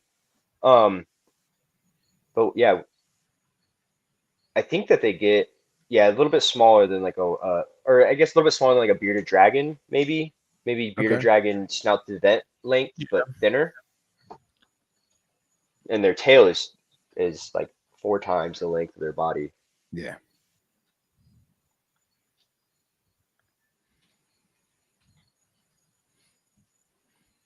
Yeah, so I just got these from Austin. I got a pair of State Park cut Alterna, and this is where him and I herped these cuts when we met up too, which is Oh, awesome. yeah. So he's like, "Hey, I'm selling this pair. You want it?" I was like, "Heck yeah!" Very cool. So I didn't find any Alterna, but I got some from the area. You know. Yeah. All of Austin stuff's just awesome, man. His Leonis, Oh, his Alterna, it's heck all. yeah. Yeah, I got some A+. Leonis and stuff from him this year too. Oh, did you? Yeah. Oh yeah. Leonis are a slippery slope, man. Yeah, I'm okay with what I have right now. There's definitely some stuff I want to add, but I'm just gonna let these grow up and focus on like some more rear eye and stuff like that too. Cool. So this is my female Southern Arizona block eye. I've got a locality pair of these that I produced last year, the year before. I'm gonna cool them and pair them up again this year too. Cool, man. Hopefully get a few Lamprey Peltis clutches. Yeah. And then the Barons racers, I Oh, did yeah. get. So this is my buddy Snake that I've had for like 2 years now. But I've got a huge like 6 foot female that's just she's like a bunch of blue green lineage, whatever. I'm not even sure exactly how it works. I don't think anyone really knows how it works, but pair her up to this awesome dude and see what happens, you know. I did get a clutch from them this year too, but it crashed pretty quick, so it was also her first year. So hopefully this year will be better. And then the pancake. Nice. Freaking love them, dude. They are Break out the so syrup cool. and butter. They're so cool, and they're so personable. Yeah, man, that thing is almost full grown. Yeah, I need to get more. I just want a colony of them. Freaking small army. How do you have it set up? I have it in like a 2.5 by like 1 vision cage with a leopard tortoise too. Nice. That's my Gill and I. So Brandon and I went in on a few of these and been raising them up here. No idea what my sexes are, but they're How fun. old is that one? I got them this year, beginning of the year, like earlier this year. And you got them as Neos? Yeah, fresh Okay. hatchlings. Okay. And that's they've even gotten a little bit bigger than that. That's kind of an older picture too.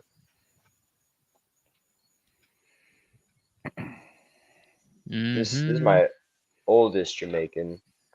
Looks happy to see you. Oh, they are the devil, but so they can. It's fine. It's okay. It's fine. Just let it happen. Yeah.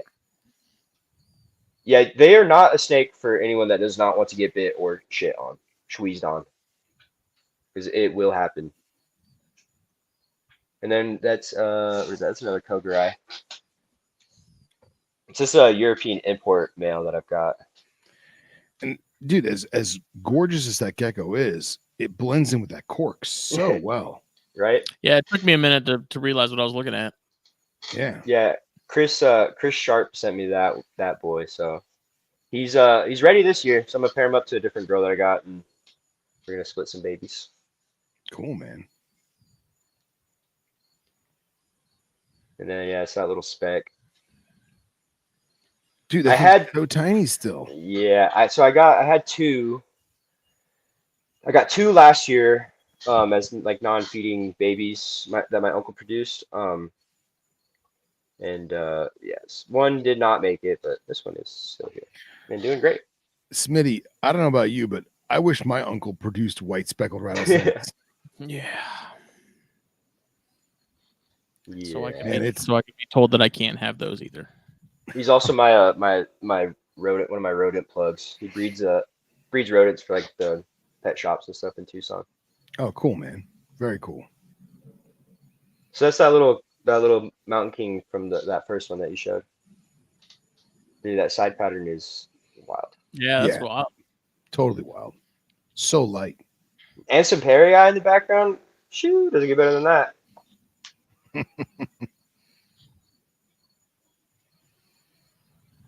Is that all of them? Did we go through all of them? I think so. I think so. Oh, yeah. Wow. I started with the herping ones because that's what we started talking about. So yeah. Let me see. I don't know that I missed anything, but did you import the Odura like yourself, or did those come in through? No, yeah. So I got that Cogger from Chris that he imported, and then I got my Fimbria from Frank Calachico, and it's just one that he had. Gotcha. He sent me a pair of siblings, and then this female European import. Does he still have those crag lizards? I have no idea. Okay. I thought he did. He's got some cool stuff hiding back there, but I'm not sure about that. Yeah. He's got Ouroboros too, right? Yes, he does. Damn, man. Talk about dream species. Yeah. Talk about dream species, and then you show this picture to me. Dude, I all right. So this just past Daytona, Justin Meekers was vending, and he brought Asper for sale, and every single person that was at his table was talking to him, and I didn't want to bother the guy, and I'm sure he's going to listen to this and yell at me, but that was the first time I'd ever seen Asper in person, and I think it's solidified. Yeah, it was my first time ever seeing Asper in person, and I really feel like it's solidified. It might be my favorite knobtail. They're easily mine, dude. Yeah. I mean, Shea Eye is pretty cool, but yeah, but I mean, we're never gonna get that here, you know. Yeah. So. They're. There's not much. Look at those geckos, dude. Man. Look at them.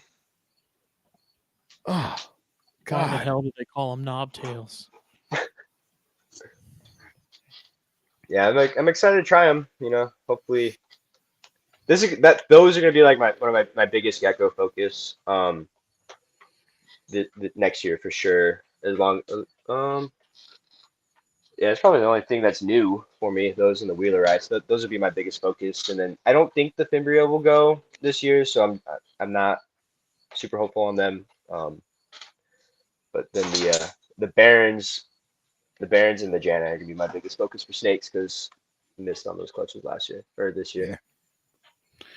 Are the Asper any more difficult to breed and produce than any of the other neffs, or is it just like an availability thing, kind of like rough scale pythons, where it's like the only reason that people don't really have them is there's just not a lot available? Yeah.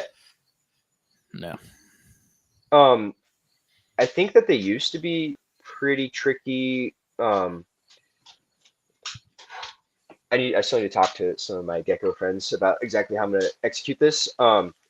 But from what I take, that it used to be kind of tricky, but those tricks have been figured out.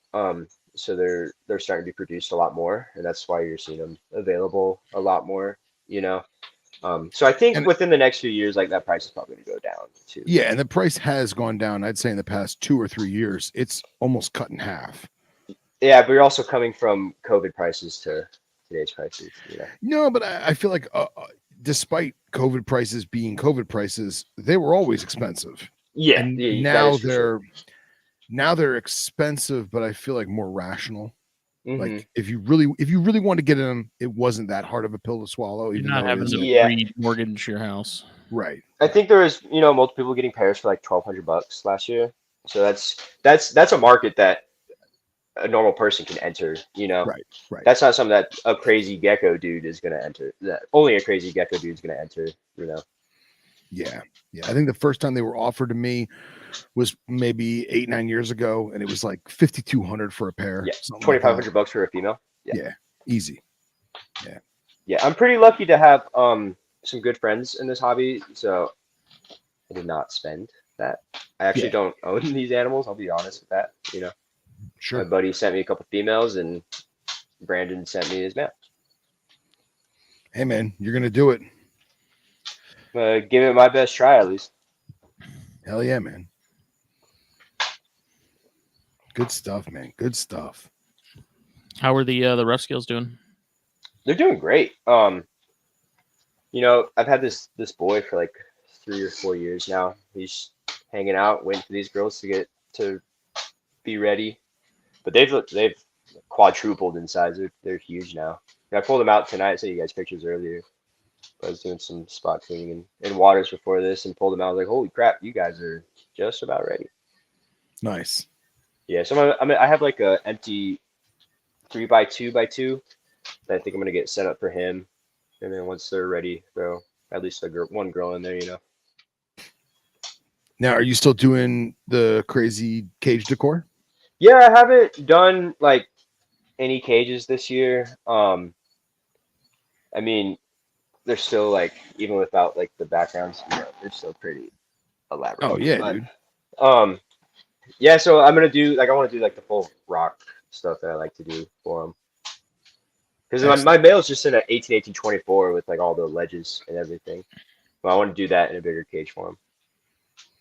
Now, how often do they sprawl out at night, or are they pretty much perched up somewhere? They're pretty active at night. That's why I definitely want to get them into something bigger. But during the day, they're perched up like all day. They wedge themselves all day. But at night, they're super active. Very cool. Rock chondros, man. Yeah, man. Because that's what the chondros are. Chondros lights go out, dude. Chondros. I think I turned out the lights earlier and then checked on stuff before I came in here, and like all the chondros were cruising.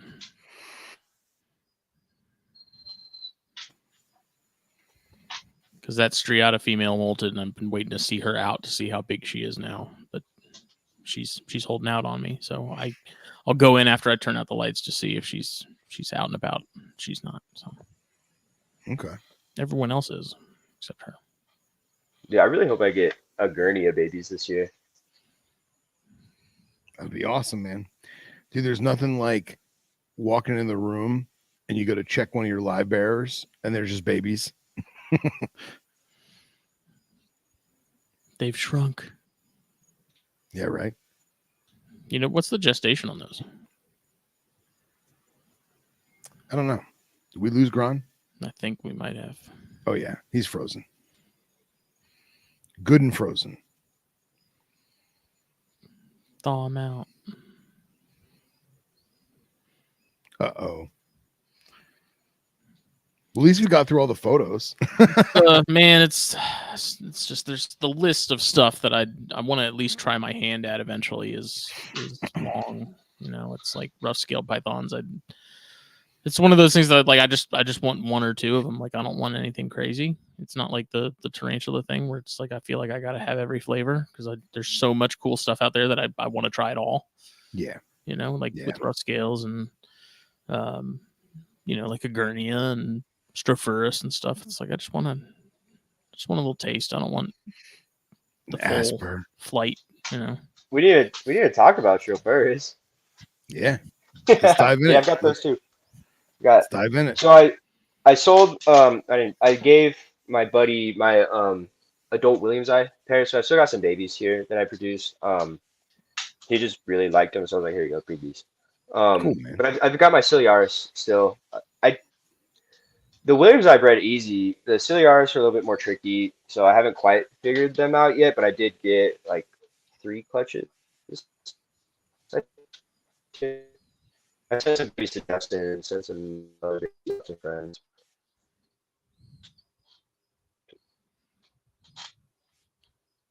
bit of everything here, man.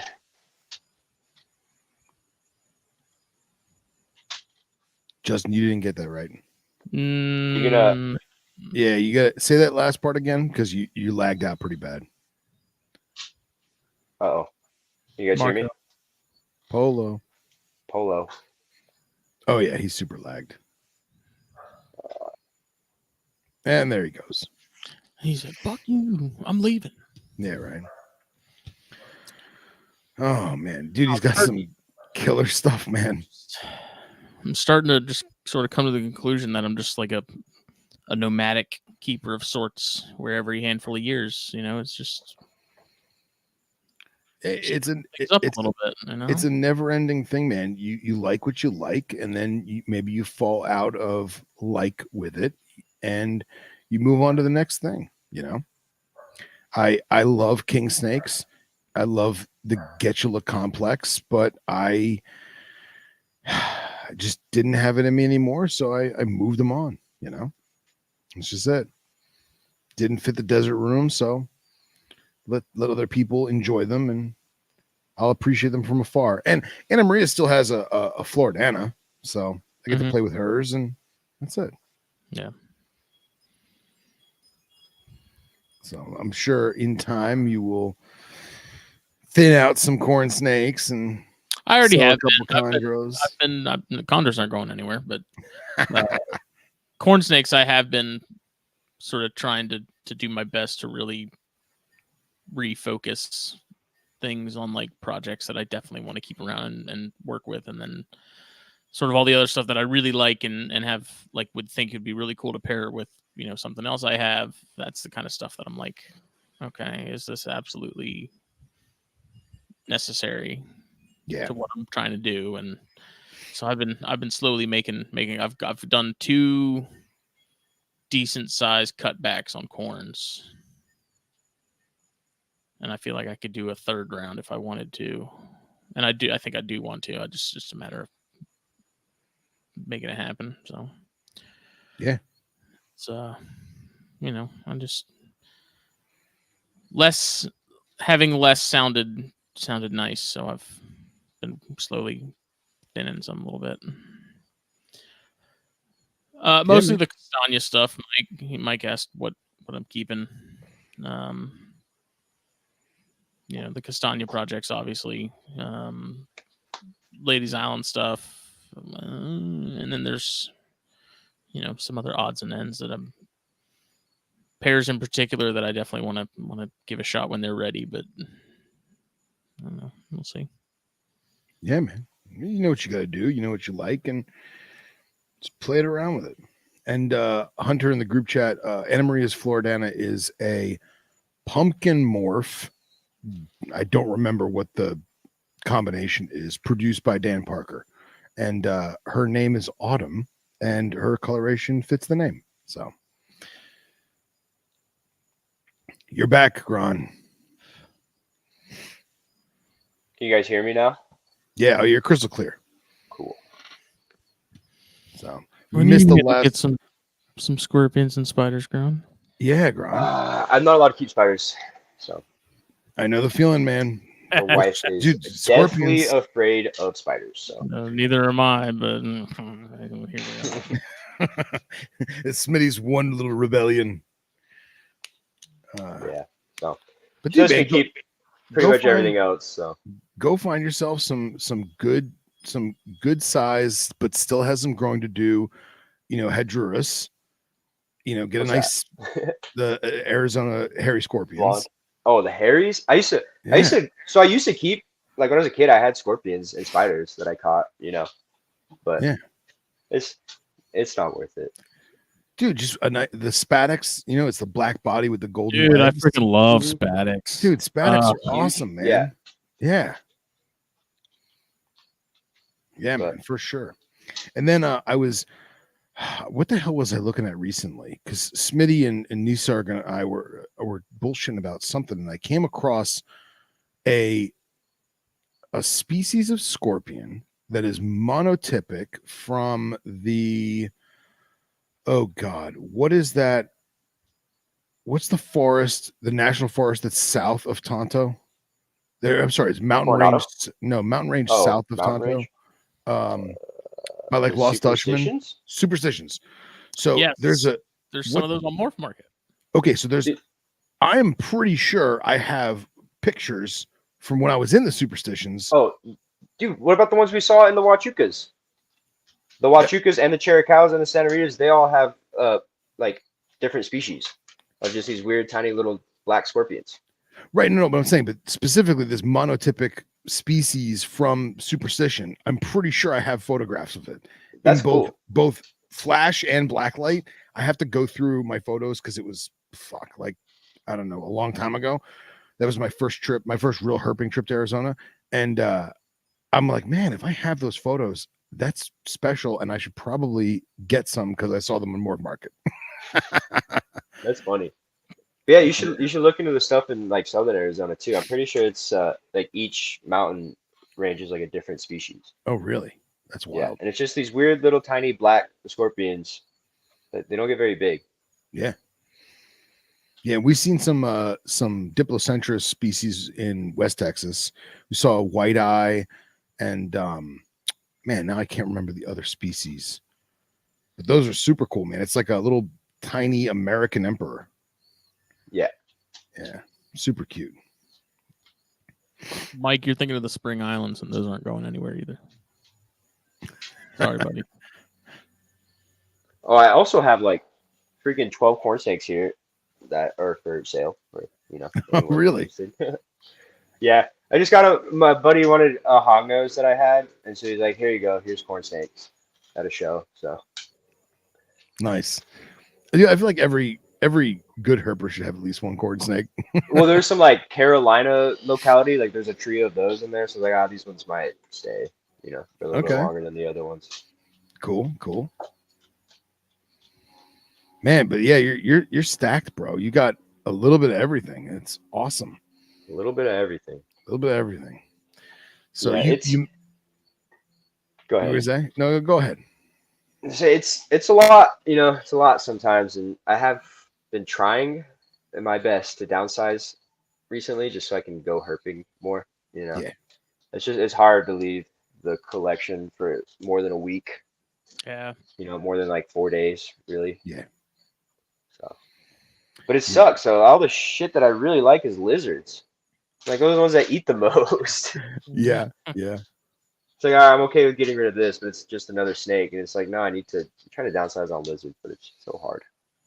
Yeah. I'm at the point now where I can get away with about 150, 200 crickets a week. I can get away with that. But I can't imagine having that many freaking lizards as you do, bro. Yeah, the height of this season, I was buying 3,000 crickets a week. Whoa, dude. Yeah. So there's 1,000 crickets in a box? Yeah, I was getting 3 boxes. Wow. 1,000 quarter, 1,000 half, 1,000 3/4. I mean, dude, that's a lot of money in crickets a week. I got them wholesale, so like there's that, Still, but that's a lot of crickets. Yeah. Yeah. But I want to spend my life around these animals, so I just do what I need to do to make it work.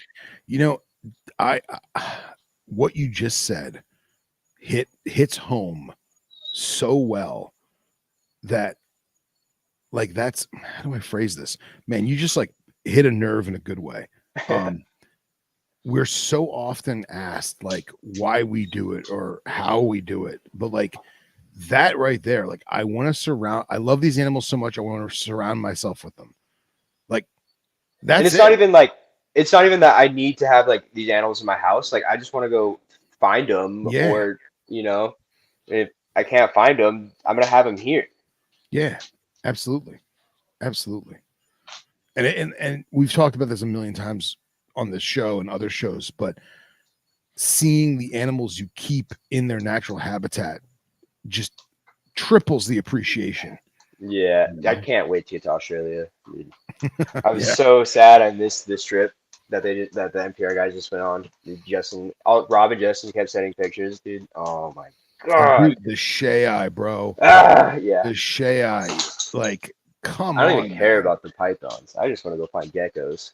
Yeah, I mean the pythons are awesome. Don't get me wrong, man. And like them playing with Owen Pellies is just so cool. But like, dude, the Shai, just so cool. So dude, I want to see like Gyra and stuff like that. no, for sure. Weird Dude, tree geckos that they have there that I wish we had here. Yeah, I want to see a Amy or a Shai predate on a Gyra. Yeah, Like, dude, cool. how cool would that be? Yeah, or like just stalking a binos and just bam grabs it. that's what. So I have binos here, and I have them for Gillen eye food.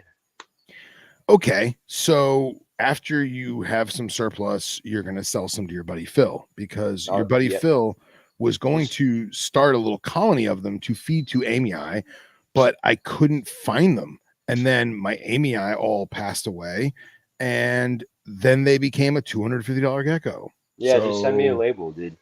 Yeah, I don't need money. Dude, that's awesome. That's so cool. Send me some bark scorpions in the box. Yeah, that's pretty easy too. Nice. I loved Sculpturatus, man. When I had those, that's a fun little species, dude. And you can keep them communally? Oh yeah, that's cool. They do great communally. That's awesome.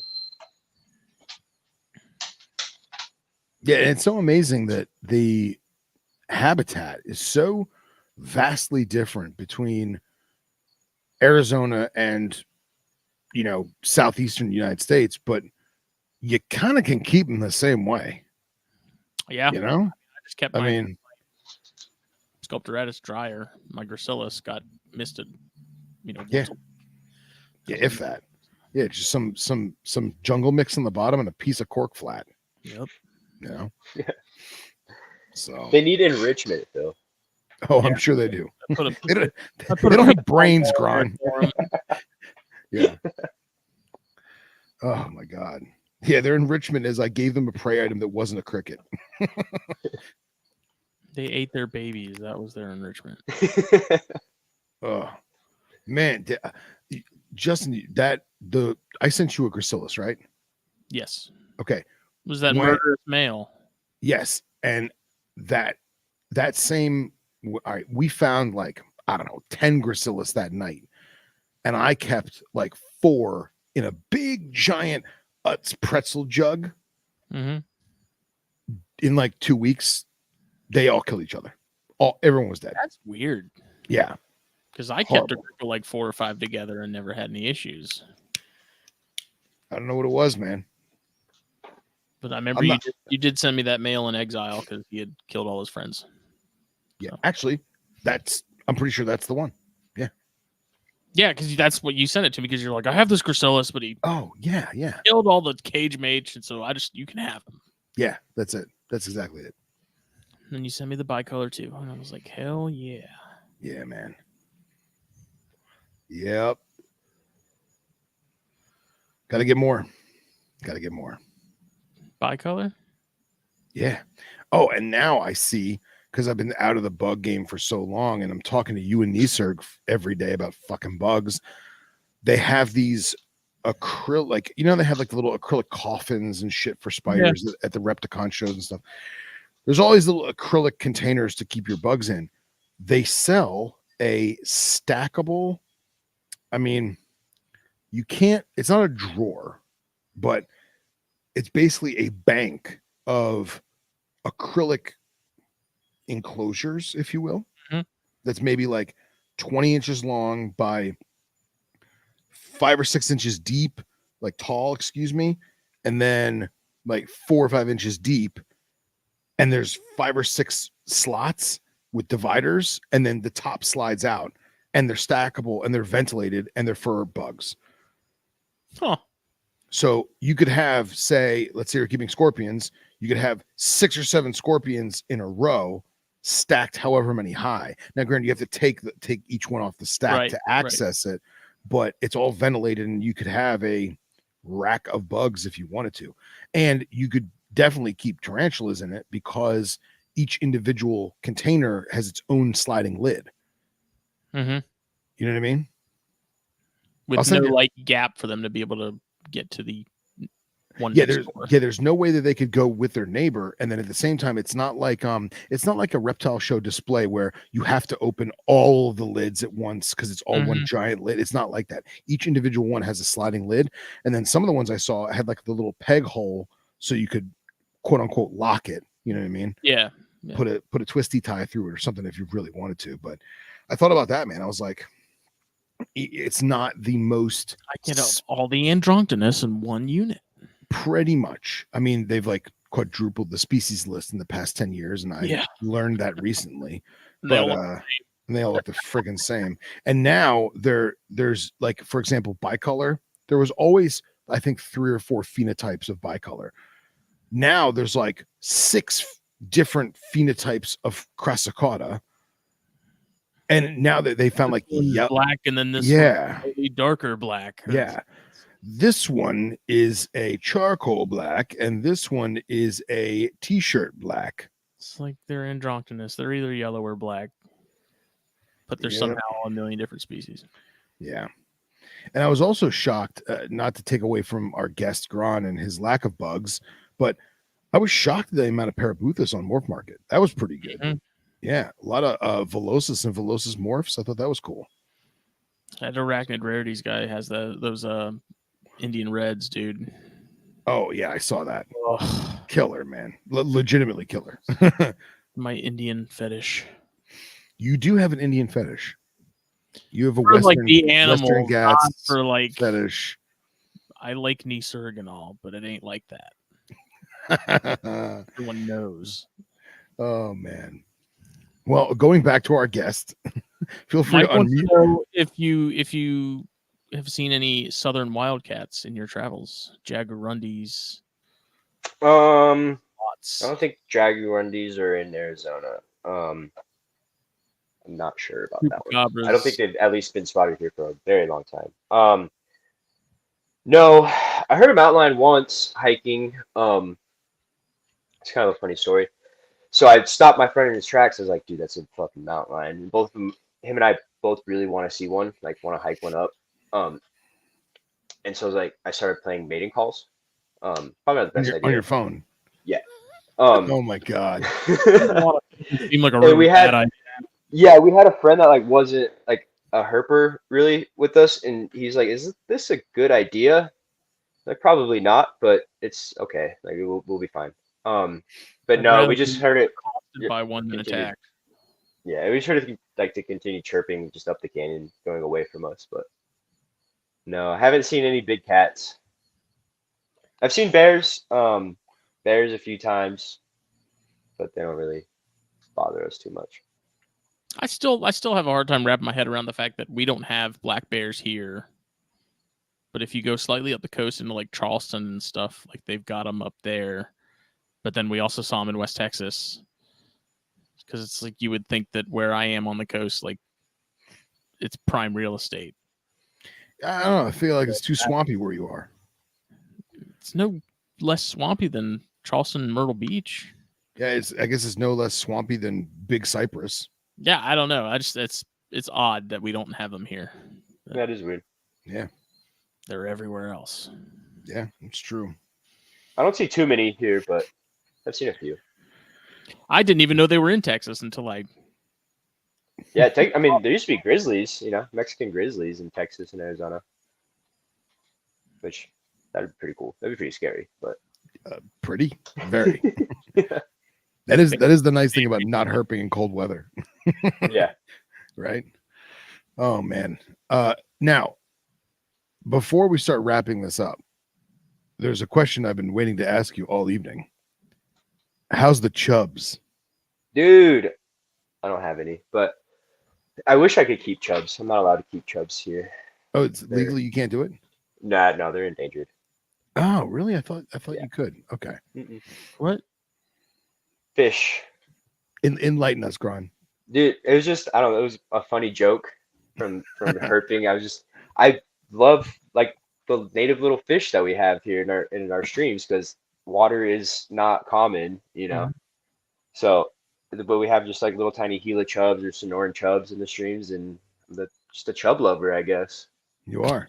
You are just the chub lover. That's just on the back. So like my Gecko Sphere shirts, like on the back of it says Chub Lover, and it's just like a list of all the native chubs. That's so cool. And for those who are not Googling this as we speak, it's basically I mean, what's its closest relative? I mean, is it like mosquito fish? No, because like some are big, you know, like some are like a foot or 2 feet long. Oh, okay. So like I don't know. I'm not a fish expert. But you do enjoy catching them. I do enjoy, finding Nice. them. Very cool. Yeah, man, it was wild. We when we were herping with Grahn in Arizona, and we stopped on the side of this road because it had like this little grassy knoll with a creek running through it. I was like, you know what, let's just look around this grassy knoll, you know, and we're all walking around doing our thing, and Dustin is ankle deep in the creek, squatting with his phone up to the water. We're like, what are you doing? He goes, the chubs, man. The chubs. Look at the chubs. Yeah, I was trying to ID them. Yeah. It was a new species too, you know, it was a lifer, man. Oh, that's great. That's great. I love it. Good stuff, man. Good stuff. Well, Smitty, is there anything else you wanted to touch base on? I don't think so. All right.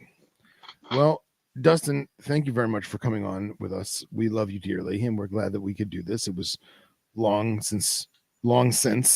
If people want to find you, where can they find all of your amazingness? Well, thank you guys for having me. You know, it's always fun.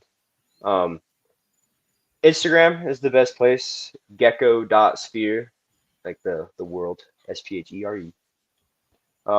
Yeah, message me if you want to talk about geckos or chubs. You know, please don't send me pictures of your chubs. Don't want to see them. Keller, spam him. But yeah, you know, kind of a jack of all trades, know a little bit about everything. So, that sounded cocky. I'm sorry. That's not what I meant to say. You know, so I like to talk about many different species. It's cool, man. We knew what you meant. Well, this is good, man. This is good. Smitty, you want to bring us out because I had to bring us in. I did sure. As always, this episode is brought to you by blackboxcages.com. Check them out. Facebook, Instagram, shop around. Use the code THN24 at checkout. Get a little discount off your order. Save even more. Choose the pickup option at checkout if you're in the general Northeast Georgia, Northern Georgia region. I never know how to explain vicinity. Vicinity, radius, whatever. A lot of awesome cages, a lot of awesome racks, plenty of stuff to choose from to fit your needs. High quality that we can vouch for and do vouch for. You will not be disappointed. And you also won't be disappointed by all the offerings at fulviusapparel.com. If you use that code THN at checkout, you get 15% off your orders. That exclusive promo code for THN listeners and viewers like you. And then Cold-Blooded Caffeine. Get that Snakes and Stogies blend. Shoot. The collision course of Rwanda and Mexico coming together in a single bag to up your coffee connoisseurism. Use the code SMOKE at checkout. Get a little discount. Me and Phil get a little something for it. You won't regret it either. Make your way over to venomexchangeradio.com. The Hood Tats shirts and hoodies are up. It's getting chilly. Get yourself a Hood Tats hoodie. Hood Tats hoodie. And Venom Exchange.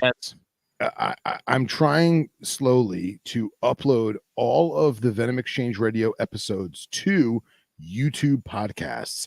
So if you're not subscribing to Venom Exchange Radio YouTube and you're not clicking the bell and the like button and all the other cliche things I'm supposed to tell you, go do it right now. And if you are on YouTube more than you are podcast apps, you can listen to Nipper and I in the background with the little sound bar going up and down. I've got like 12 episodes up so far, and the rest are coming. So he's been uploading. Radio.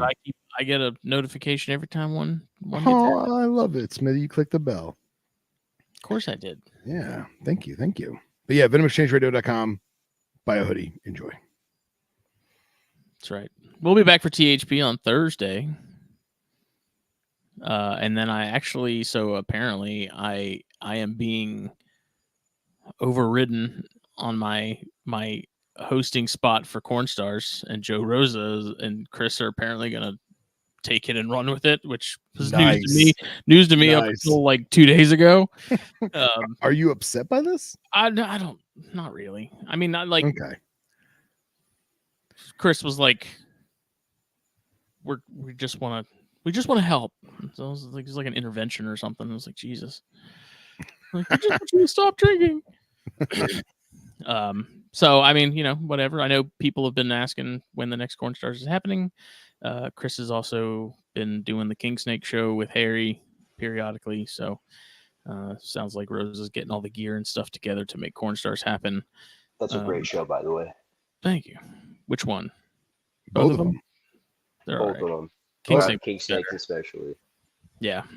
I love Harry. I love Harry as a podcast host. He doesn't give himself a whole lot of credit, but I think he's great. I love his input. He's freaking hilarious. Yeah. For sure. He was born to do it. The Yeah. same way that the way that Paint Shop was born to give a speech, Claiborne was born to be on air. He just slipped right in there, man, and he did. Just, it was natural for him. Very natural. So THP Thursday, Cornstars Thursday. I don't know that Cornstars is going to be live. I'll have to ask what they're planning to do. And then I think we were planning to do a Ragnar's Thursday too, but I got to talk to Serg because we had somebody lined up, but I don't know if the schedule was working or not. So I gotta figure that out. But either way, a lot of cool stuff coming. We appreciate everybody. Have a good evening, good morning, or good night. My name is Dustin Grahn, and I'm kind of a big deal. No, I know. Thank you, guys. I am nothing.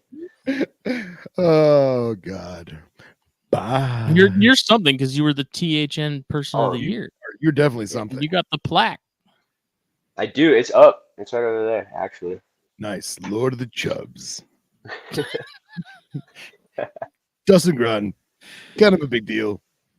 People know me. I have many leather-bound books, and my snake room smells of rich mahogany. I want to be on you. No, wait. I want to be on you. Oh, see y'all later. Thank you, guys. Thank you. Bye.